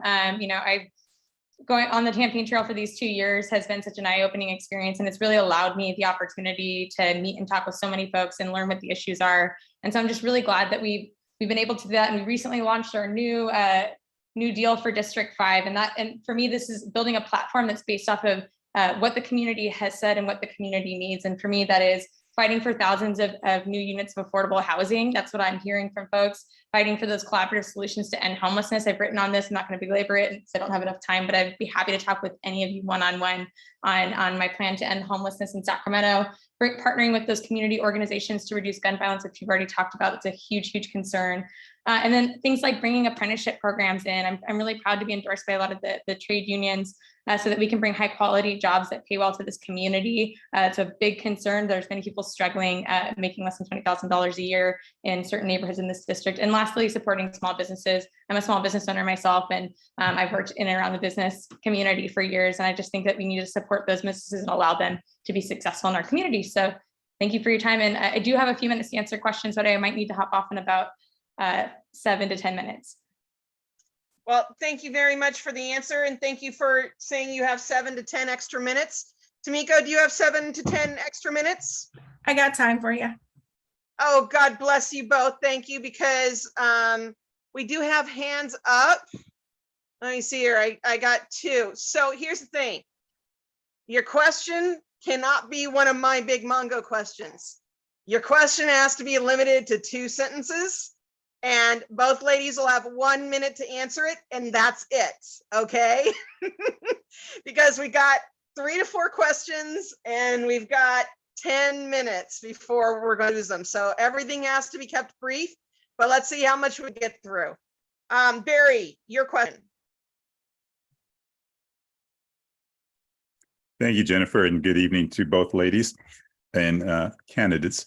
I have 4 questions, but I'll condense them to one per Jennifer's instructions to be expedient. Tamiko, you said you just started your campaign as of February. My question to you is, was that under the urging of Sacramento city officials? Both of you, I'm going to go right through it as one question. To both of you, I didn't hear any discussion in regards to your mitigation of both air and ground pollution as it's related to the Capitol Nursery. And how does your vision align with the vision? Let me restate. How does your vision of the newly redistricted Council District 5 align with the vision of and the will of the people of the current and newly formed Council District 8? And lastly, what are your thoughts on high density housing in both District 5 and citywide? Barry, I think that's like 3 questions in one. Which one's the most important? All of them. However they want to speed through the answer, I'm fine with. All right, that's a lot to give them when they only have 1 minute each. Let's see here. Who went? I think Tamiko went first last time. Caity. All right, speed round, let's go. Okay, so my understanding of pollution, especially related to lead in the nursery, is that the city did a really robust mitigation effort and that that's been completed. So if there's still work to be done there, I do want to know about it, and I would love to meet and talk with you about it, about how we can make that happen. Related to air pollution, of course, we know that the county executive airport is playing a role there. I am very interested, I'm happy to be supported by groups like Sunrise Movement. I believe that climate change and air quality in our region are huge, huge issues. And so I'm very interested in ways that we can move past some of these things and have them, especially like having the airport there, and have it be something that actually that benefits the community and the air quality around us. And then I'll just move to density housing. Sorry, I'm not going to get on your second question, but I am very pro building housing, especially dense housing, not everywhere in the city, being really conscious about where we put it, but we are in a housing crisis. People are struggling. One of the key issues that I heard was that people are having trouble finding places to live that they can afford. So we got to build density. Hopefully that answered your questions. I think that was your 1 minute. Tamiko? Hi. So no, I was not urged by any city officials to run for office. I decided to run for office for myself. I was actually appointed to Active Transportation Commission in 2019. So I have been around city politics for a while now.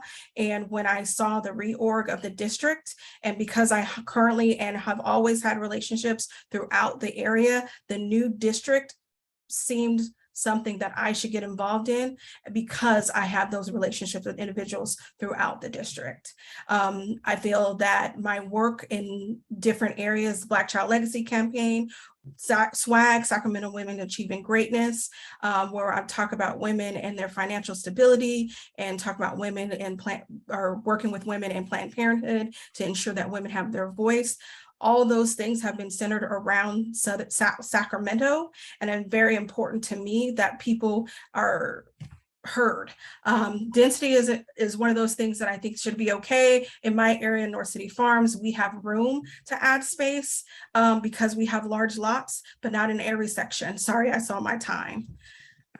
All right. I was trying to get it out, but I couldn't get it all.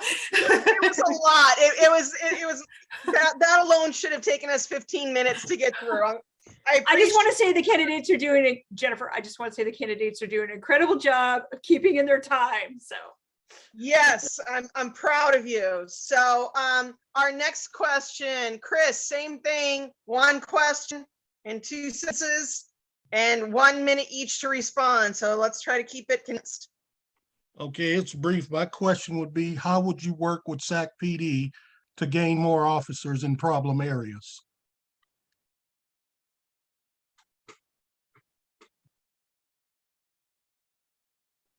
Is it me first this time? Oh, yes, it is you Okay. first this time. Sorry. I think what currently, as we spoke with Mick, the current issue with the Sac PD is that the recruitment. We need to help in any way to address their recruitment needs because they currently have salary savings because they haven't hired at their current capacity. So I believe that we help by talking with the high schools that currently have PD programs or talking with Sac City or Sac State to help them see the options of working for the police department or the dispatcher because they're at 30% less their percent vacancy. Being a human resources person myself, vacancy is a key. Until you fill those vacancies, we can't talk about hiring more. I believe that the vacancy issue, once we get that straightened out, then we can talk about what policing really looks like in Sacramento.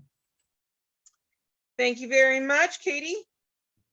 And actually, I just want to build upon that, if that's okay, because I think it's also not just making sure that we're filling vacancies, but one of the key recommendations that the Sacramento Police Review Commission has around how to make sure that our police force is matching our community goals for public safety is ensuring that we have real diversity throughout our police force, making sure that we're not only hiring people that are from those communities to serve those communities, but making sure that we're hitting intersections as well, making sure that we're hiring folks for that, LGBTQ members of our communities, making sure that we're reaching our goals in terms of diversity, because I'll just be really blunt about it. The things that I'm hearing from my community where I live is that there are often tense relationships between law enforcement and the community, and that some communities feel over police.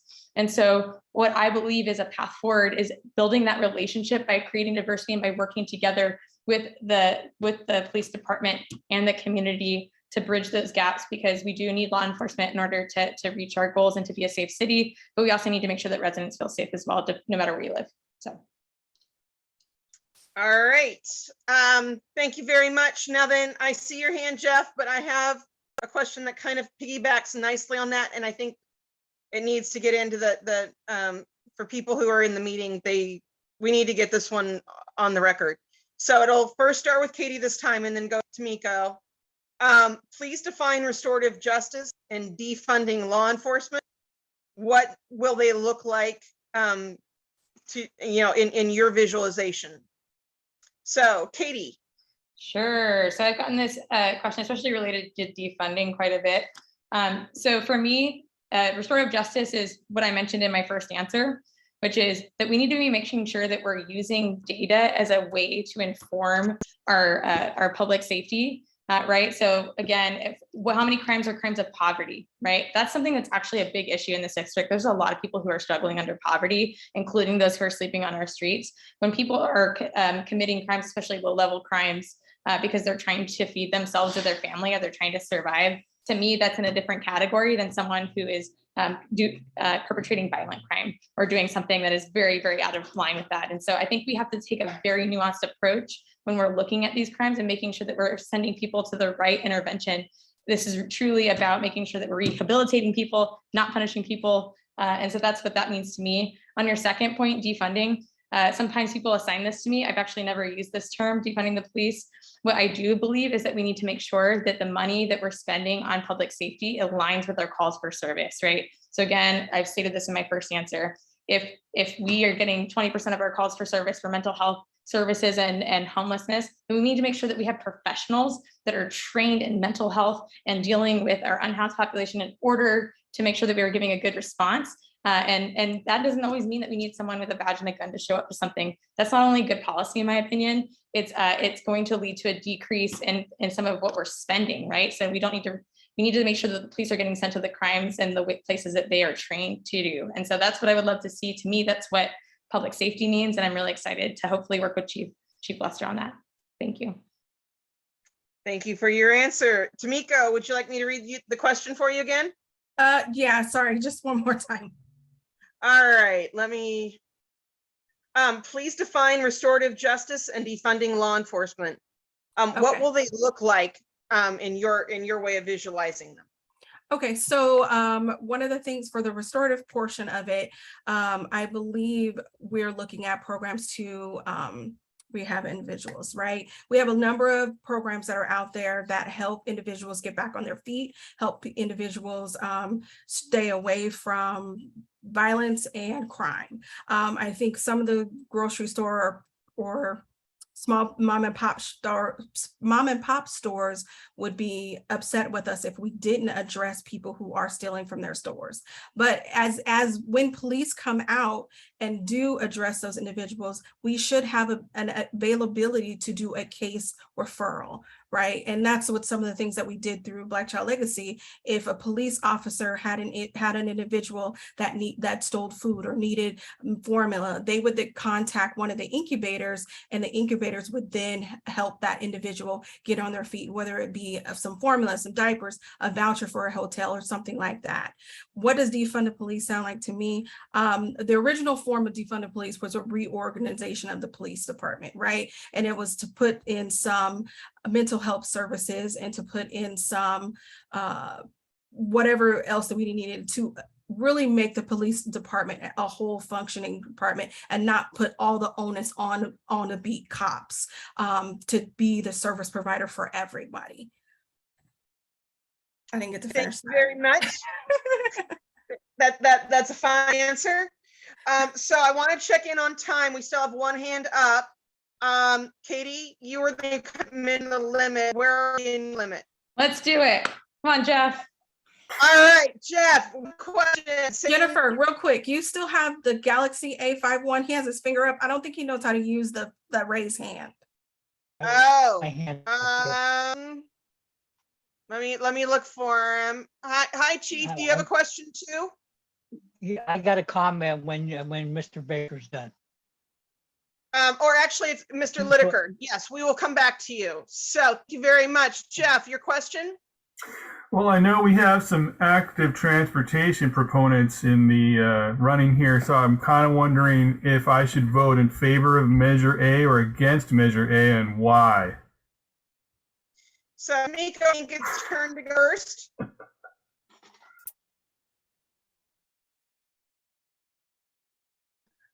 Of course you asked me something that I'm not ready for.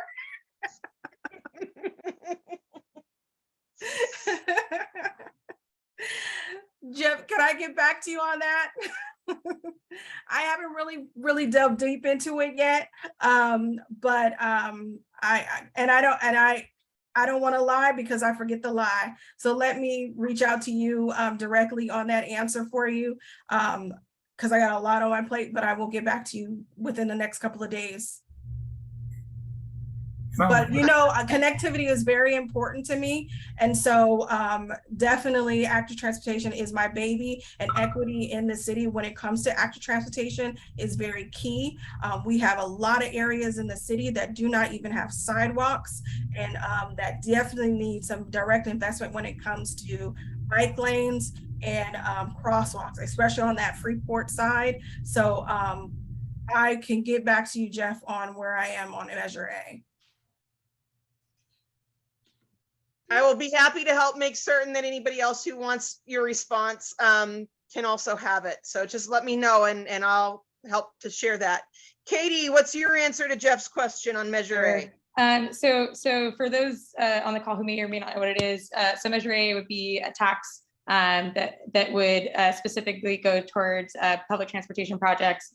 It is being pushed by a group called Region Business and a few others, and it would. And I'm on the fence about it for a couple of reasons.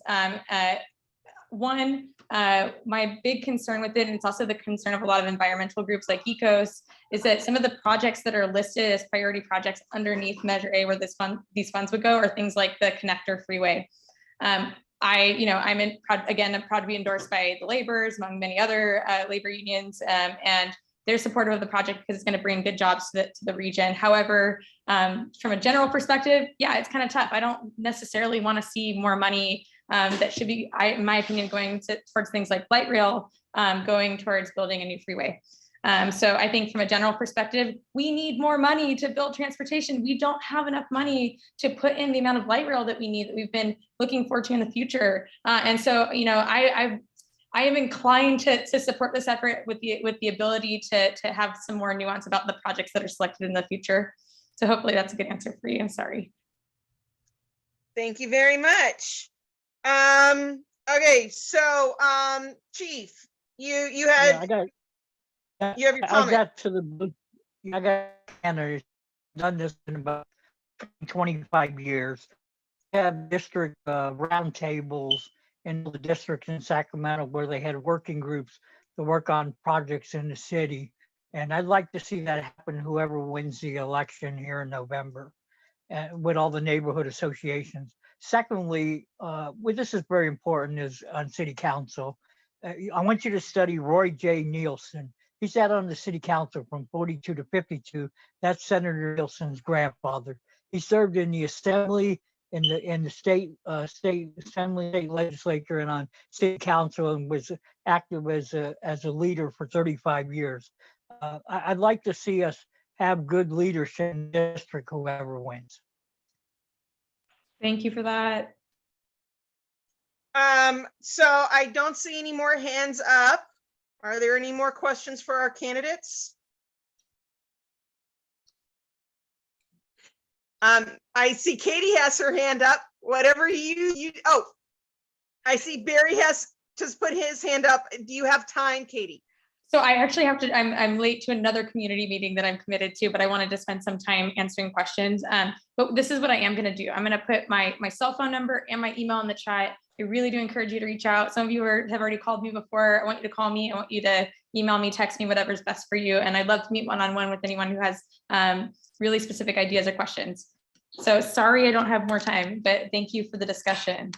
We are grateful for all of your time, your generosity with us. And Barry, we're just going to have to email her our questions and her answer us another day. And I'm going to say thank you to both candidates for coming to speak with us this night. I'm going to close down all the comments and questions on this agenda item in the name of equity. I want one candidate to feel like they got more time or opportunity than another. So thank you very much, both of you, and we're grateful, and we will absolutely be in touch, and look forward to you, and both of you, good luck in the upcoming elections. All right, bye-bye. And so please don't go away. There's more great stuff coming up, especially for all of since we've got a lot of people from different neighborhoods here right now, which is actually perfect if we can stick around and stay and hang out to talk about, which is we've all been sent out our voter guides of state propositions and stuff. And there's a city website for the local city measures. And they've all got pros and cons. And, we always set out with the best intentions to sit down and read everything. But by the time we're done, we all have a whole bunch of question marks and uncertainties, and we don't feel good about it. And we're the ones who are civically engaged. Oh, Tamiko says she wants to stay and listen on North City Farm stuff. Okay, as long as we stay on voter engagement, not candidacy, but just simply getting our people to engage in the voting process. But yes, your North City Farms hat is fine for that. So I have had an idea, a little brainstorm, because even the best of us read these guides with these pros and these cons, and we get worried that we really don't get what's going on. Maybe we do, maybe we don't. We're not certain. We still have to vote, and we don't feel certain in some cases. So how do we ameliorate that for our neighbors? Because we're civically engaged. We're really willing to put a lot of energy into it. We'll push through, but a lot of people will just pick up these guides and flip through them and then go and look at their advertisements and go look at endorsements that come through their mail, and they're done because that's what they feel comfortable with. So thinking about it, I have an idea that all of us can do. It's free, it's cheap, and it just takes a little bit of time, which is we all of us in the next 2-3 weeks before ballots come out on October 10th, we all hold voter guide reading circles. So we invite people to bring their voter guides, and we're all going to sit down and read them and ask our questions together, so that people don't feel like they're all by themselves, because we're all fighting that at every level, as people feeling isolated and like they're by themselves. And we want our voters to feel engaged and connected. So why don't we create that for them and just let them connect with each other and the voting process through a get together? It can be anywhere. It could be in your church, you're a restaurant, bar, wherever the people that in your neighborhood feel relaxed and comfortable, and invite them. Have a couple of spare voter guides with you. Encourage them to bring their own. And there's you're going to pick 3 or 4 propositions or measures that you're going to read that night, and encourage people to talk and make notes, etc. Only ground rule is no one can say what they're for or what they're against. This is simply about understanding the issues. No candidacy, no political parties, just let's sit down and do our best to help each other feel confident about their vote by reading these things together and talking about them. So what do you guys think about that idea?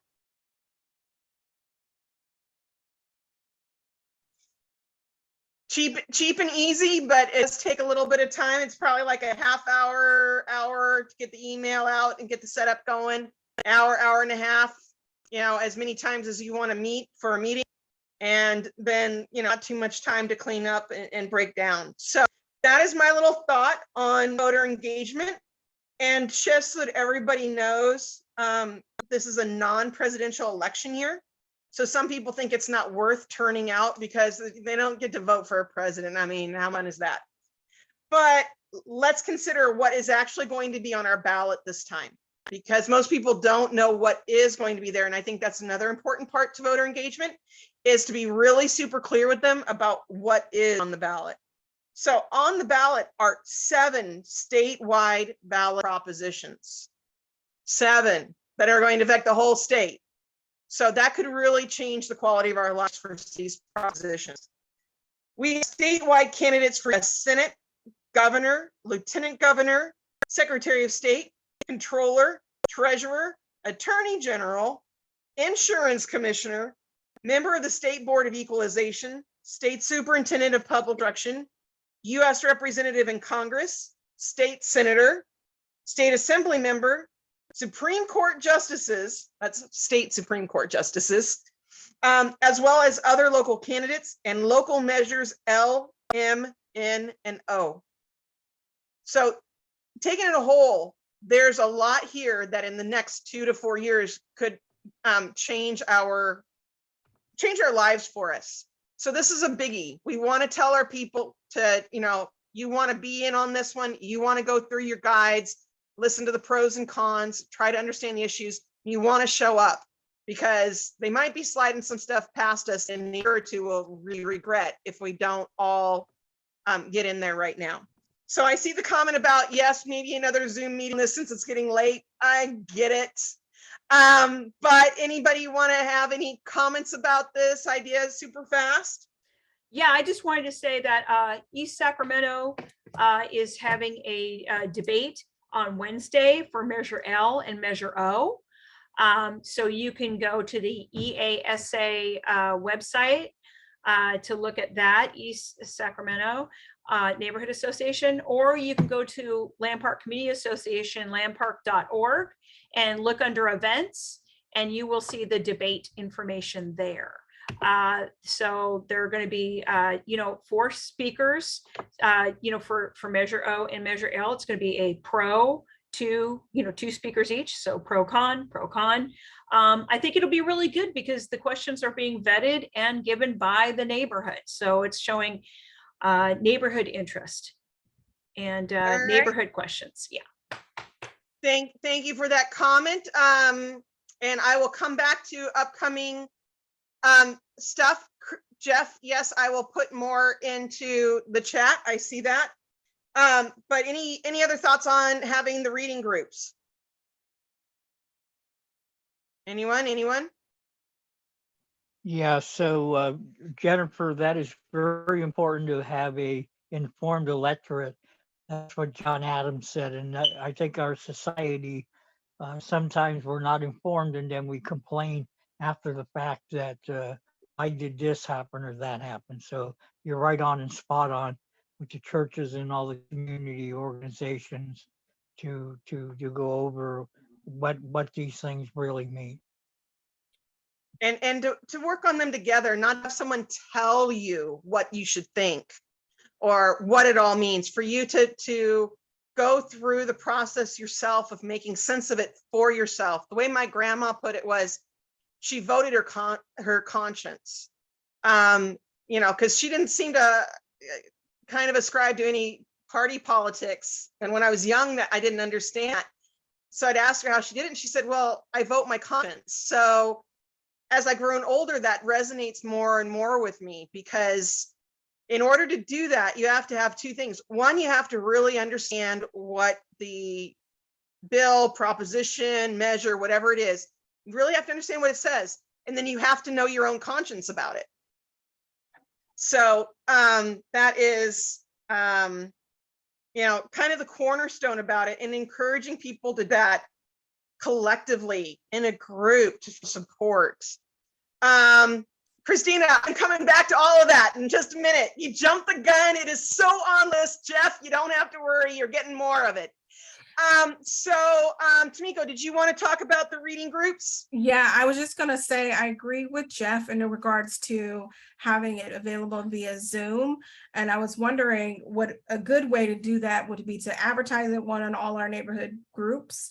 And then once the Zoom is open, have an open Zoom, so that once the Zoom is done, one of the neighborhood groups or each person from the neighborhood group can drop the link in our neighborhood association Facebook, and then people can join that way. So are you guys thinking of making one large Zoom that would have a lot of people in it? I would say if you have multiple meetings, you probably won't get a bunch of people, only because, like you said, it's not a presidential year, but you may get a nice set of groups of people to look in there and jump in when they have questions. Just a thought. Okay, got it. So here's, I can understand that there's going to be a need for some Zoom, because people like Barry aren't going to come out if it's in person. So we want to offer some Zoom options. And I think also, just from my background as a teacher and working with people trying to understand material that they're not confident in, some people need that in person, but if it's in person, I still support it being small. So like in person, it's 5 to 8 people. You're not going to be putting 20 people in a packed room. There's still a pandemic on. Let's keep our in-person stuff real super small. And then we can have a larger Zoom if that's the preference. Do you want me to try to set that up? Because I was thinking we would do these of ourselves and keep it kind of a little closer to us. But if people want a large Zoom, then we can try to organize a large Zoom, and I'll be happy to do that.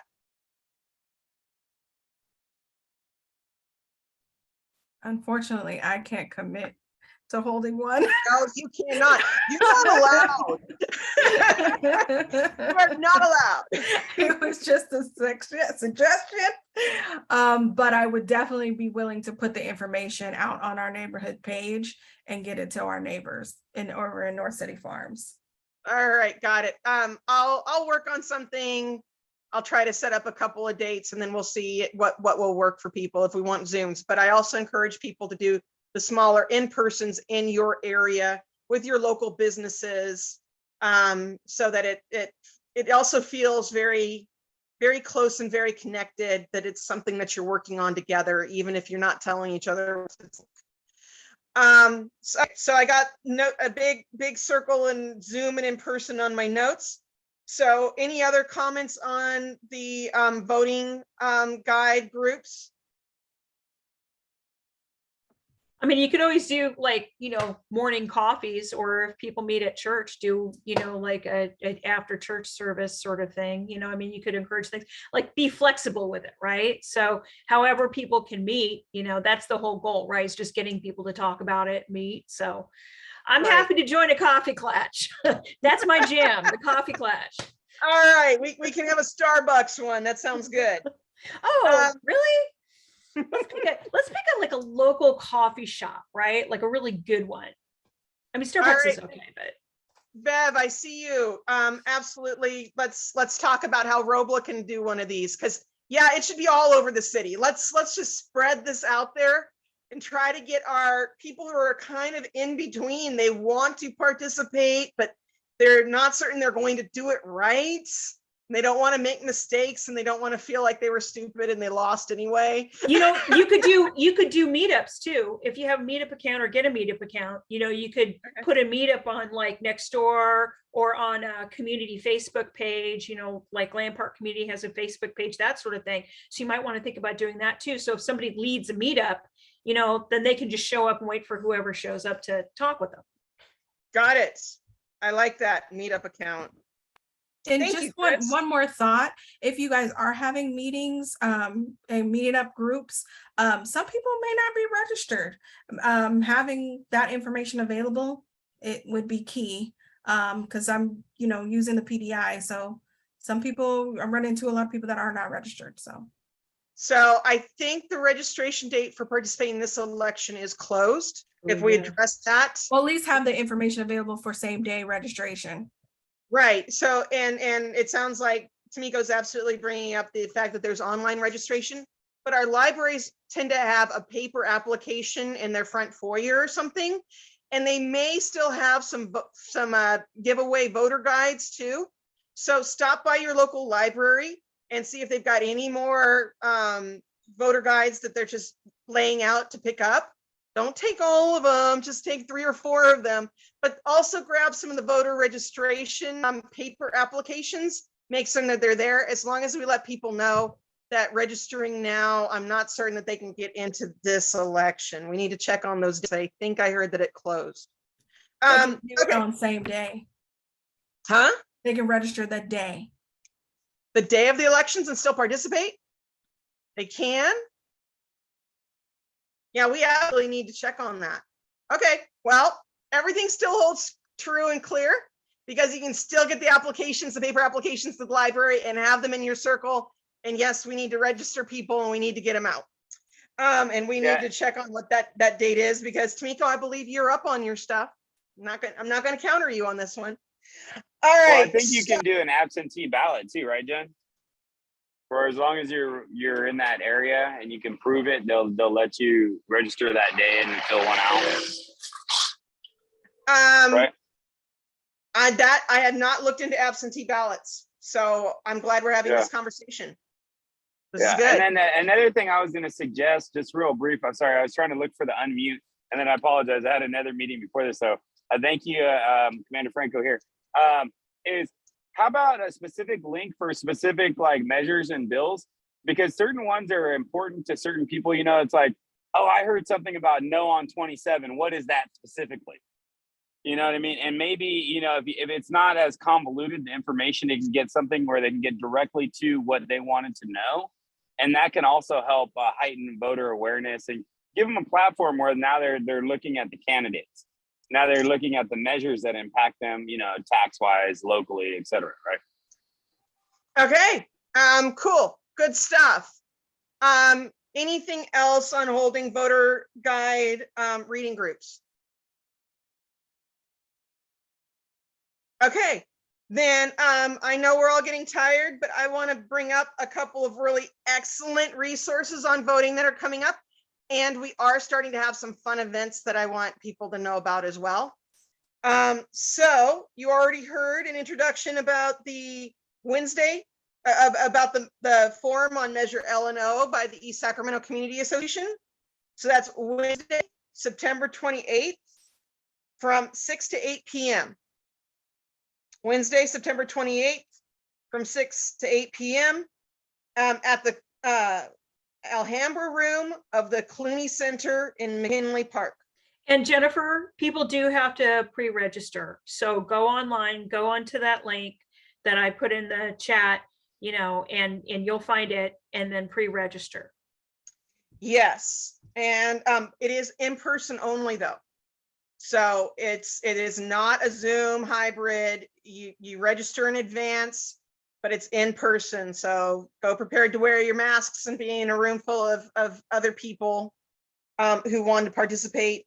The speakers are Conway is for Measure O and Valenzuela is against Measure O. And I'm trying to remember about the Measure L speakers, who they were. Anyway, if you're interested, one, I thought I sent it out to a bunch of the invitations. If you invitation, one of my big mass group invitations to this meeting, there's a chance that the flyer for that is already at the bottom. So Jeff, I bet you have a flyer. Chris, I know you have a flyer. Will, I think you've got a flyer. Chief, I think you got one. Angela, you might have, not certain though. Barry, you should have one. Jill, I don't think you got one. And Tamiko, I don't think you got one, but I'll make certain that you get them. So I can redistribute that flyer out to the people who were invited. If you want more information on that. And then the kicker is at the exact same time, Wednesday, September 28th, from 6 to 8 p.m.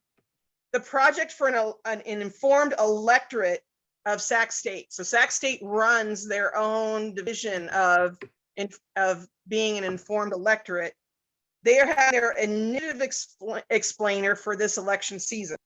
It is Zoom only. So if you don't want an in-person one, you can, I see your comment, Tamiko. So if you don't want to do an in-person at the Clooney Center, you can do a Zoom with Sac State. And they're going to go through, let me hear. The Informed Electorate partners with California Legislative Analyst's Office and the Sacramento Public Library to help voters sort through all 2022 initiatives. We will spend 5 to 6 minutes each, including description, endorsement, campaigning, and short Q&A. You have to just in advance a link. If you got one of mass emails, that link is there. Just go down to the bottom, take a look. But this one's going to cover the state ones, and it's going to spend 5 to 6 minutes on all of them. It's a lot, but it'd be pretty awesome. I'm planning to there. And then the exact same people, the Project Informed Electorate is having a second meeting on Tuesday, October 4th at 5:30 p.m. by Zoom, researching ballot measures and elections. You can register in advance for that one. If you got one of my mass emails, you have all the information there. You just have to scroll down to the bottom because it's a great big, huge, old hunkin' long email. If you didn't get one, I'll try to make certain that you get one so that you have all the links and everything. So those are the election ones that I know about right now. Does anybody else have a favorite election event coming up?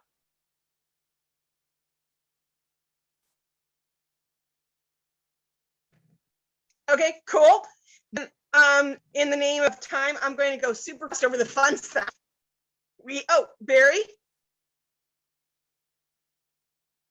Thanks, Jennifer. I thought you were about to close the meeting. I was just going to announce a national meeting, the White House's conference on hunger, nutrition, and health and welfare, which is this Wednesday, 10 a.m. to 2 p.m.-ish Pacific time.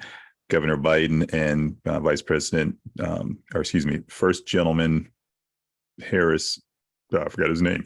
Anyway, we'll be speaking at the conference. Sure. And setting up what the plan of action will be in regards to conquering hunger in the United States. Again, that's available nationally to watch on the White House's YouTube page, I was trying to find Will's email that he sent me to put here in the chat, so you can get the link to it.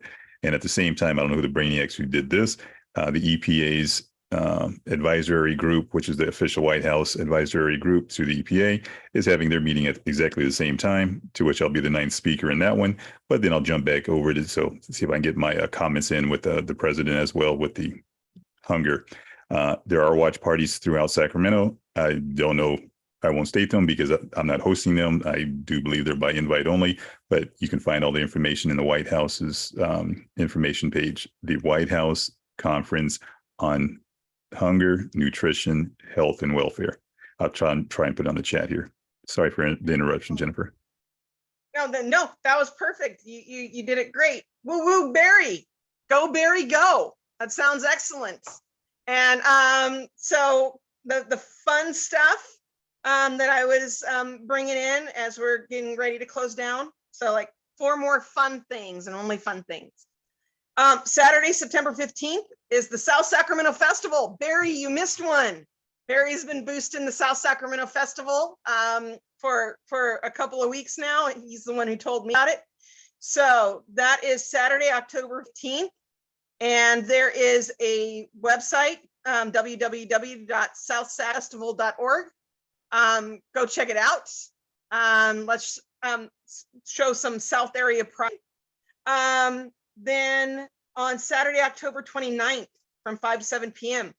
is the trunk or treat at Chorley Park.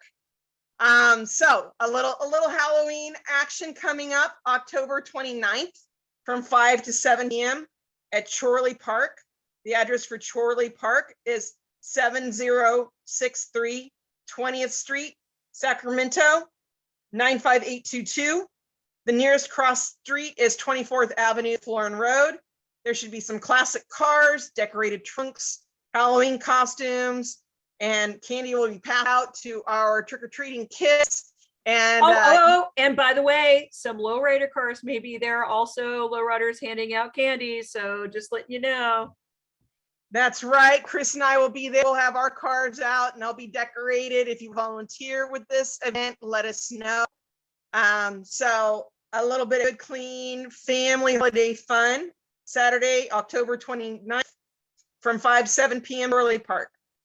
Then on the exact same day, and Will, are you still here? Yeah, there you are. Will and other fabulous people are going to be at the Golden Harvest Parade in Old Sacramento. So it's the exact same day. Once again, we get duplicate days. Saturday, October 29th is the Golden Harvest Parade in Old Sacramento. Matt King is back. He might want to comment about Chorley Park, but we'll give him a minute. And then the last one on the calendar for upcoming events is Friday, November 11th. There is going to be a Veterans Day parade in down Sacramento. Big to do. Cars, classic cars, Humvees, all the marching bands, all big to do, sharp uniforms. It'll be excellent. So that's what's on the upcoming list of events as far as being in park meetings. I think next month's meeting is going to be a lot to get down. I don't have dates for it, but I'm imagining something a little cozier, because usually the Mangan Park Neighborhood Association doesn't meet for November and December. So make certain that we do something kind of cozier, closer, a lot more community oriented, even if that means the broader community, a lot more just building community focus before we go off for our respective holiday parties and catch back up with each other come January. So that's kind of my vision for Mangan Park Neighborhood Associations are going until January. So let's see here. We've got Matt or Will. Do you want to say anything about trunk or treat or the Veterans Day Parade? I'll go ahead and jump in for the Veterans Day Parade. So, anything that we can get participation wise from the, community, the different neighborhood associations is more than welcome. It's all about community engagement and enrichment, right? So there is no charge to come out and set up a booth and share your information from your respective organizations. It's all about being force multipliers and understanding what resources we have available to better suit our constituents within our neighborhoods. So I encourage you guys to spread the word and share it as much as possible so we can get more people out there. And that's about it for us. We're always looking for volunteers. If you know of anybody that's making donations to help out for the engagement, of course, that's always appreciated. But this is about community enrichment and community involvement. And we'd love for you guys to come out and share whatever resources you guys have at no cost. So thank you. Chief, did you want to speak about the Veterans Parade too? No, I'm related to that, but I've been involved with here in Sacramento with Cops with Kids for about 29 years. I think it's very important, like Mick brought up and the chief and others, about having our youth kind of respect the law enforcement, but also being engaged with them to make a difference in the community. They have done a lot of good work over the last 25, 30 years, and that's a good organization to tie in with our youth.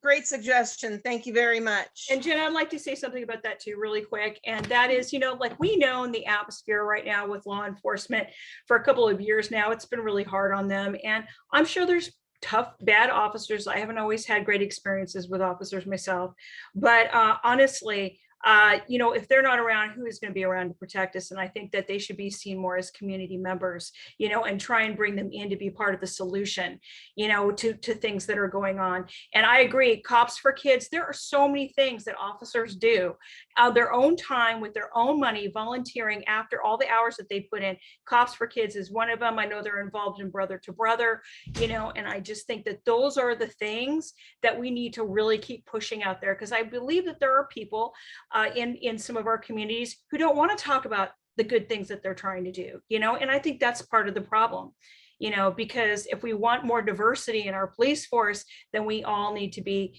encouraging that by, lifting our officers up. And one last thing is I really do believe that, nobody likes a bad cop more than another cop, because that's just causing problems for them. So that's my personal opinion. I know everybody's got their own opinions about stuff like that, but I think that, things like the vet parade and all the things that we're doing, and as a community, I think it gives us a better opportunity to have these relationships. So if something does go awry, we have relationships, with our officers, with our, in our community. And I think that makes a huge difference. Okay, thank you very much for that. I see Barry's hand is up, and I think we want to go into kind of a open conversations point, which I'm good to do, but we need to turn off the recording before we do that. Matt, did you want to talk about Trailer Park trunk or treat at all before we end the recording? Yeah, just real quick, October 29th, 5 p.m., 7 p.m. Decorate your car, come on out, have a good time. If you don't want to bring candy, we can provide it. And we're looking for volunteers that want to decorate their trunks and give out candy to the kids. Tamiko, you're invited. I think you said yeah already. So look forward to seeing everybody. Will, I told you I'd donate my truck to pull your float. And that's about it. Thanks. All right, excellent. So everybody stay where you are because we're going to leave this Zoom window open. But I am going to smile and wave for anybody watching the recording and say thank you for staying with us through this long meeting. And hope to see you in person at a Mengen Park meeting sometime soon. And good night and goodbye to the people watching the recording. And then the window will be open.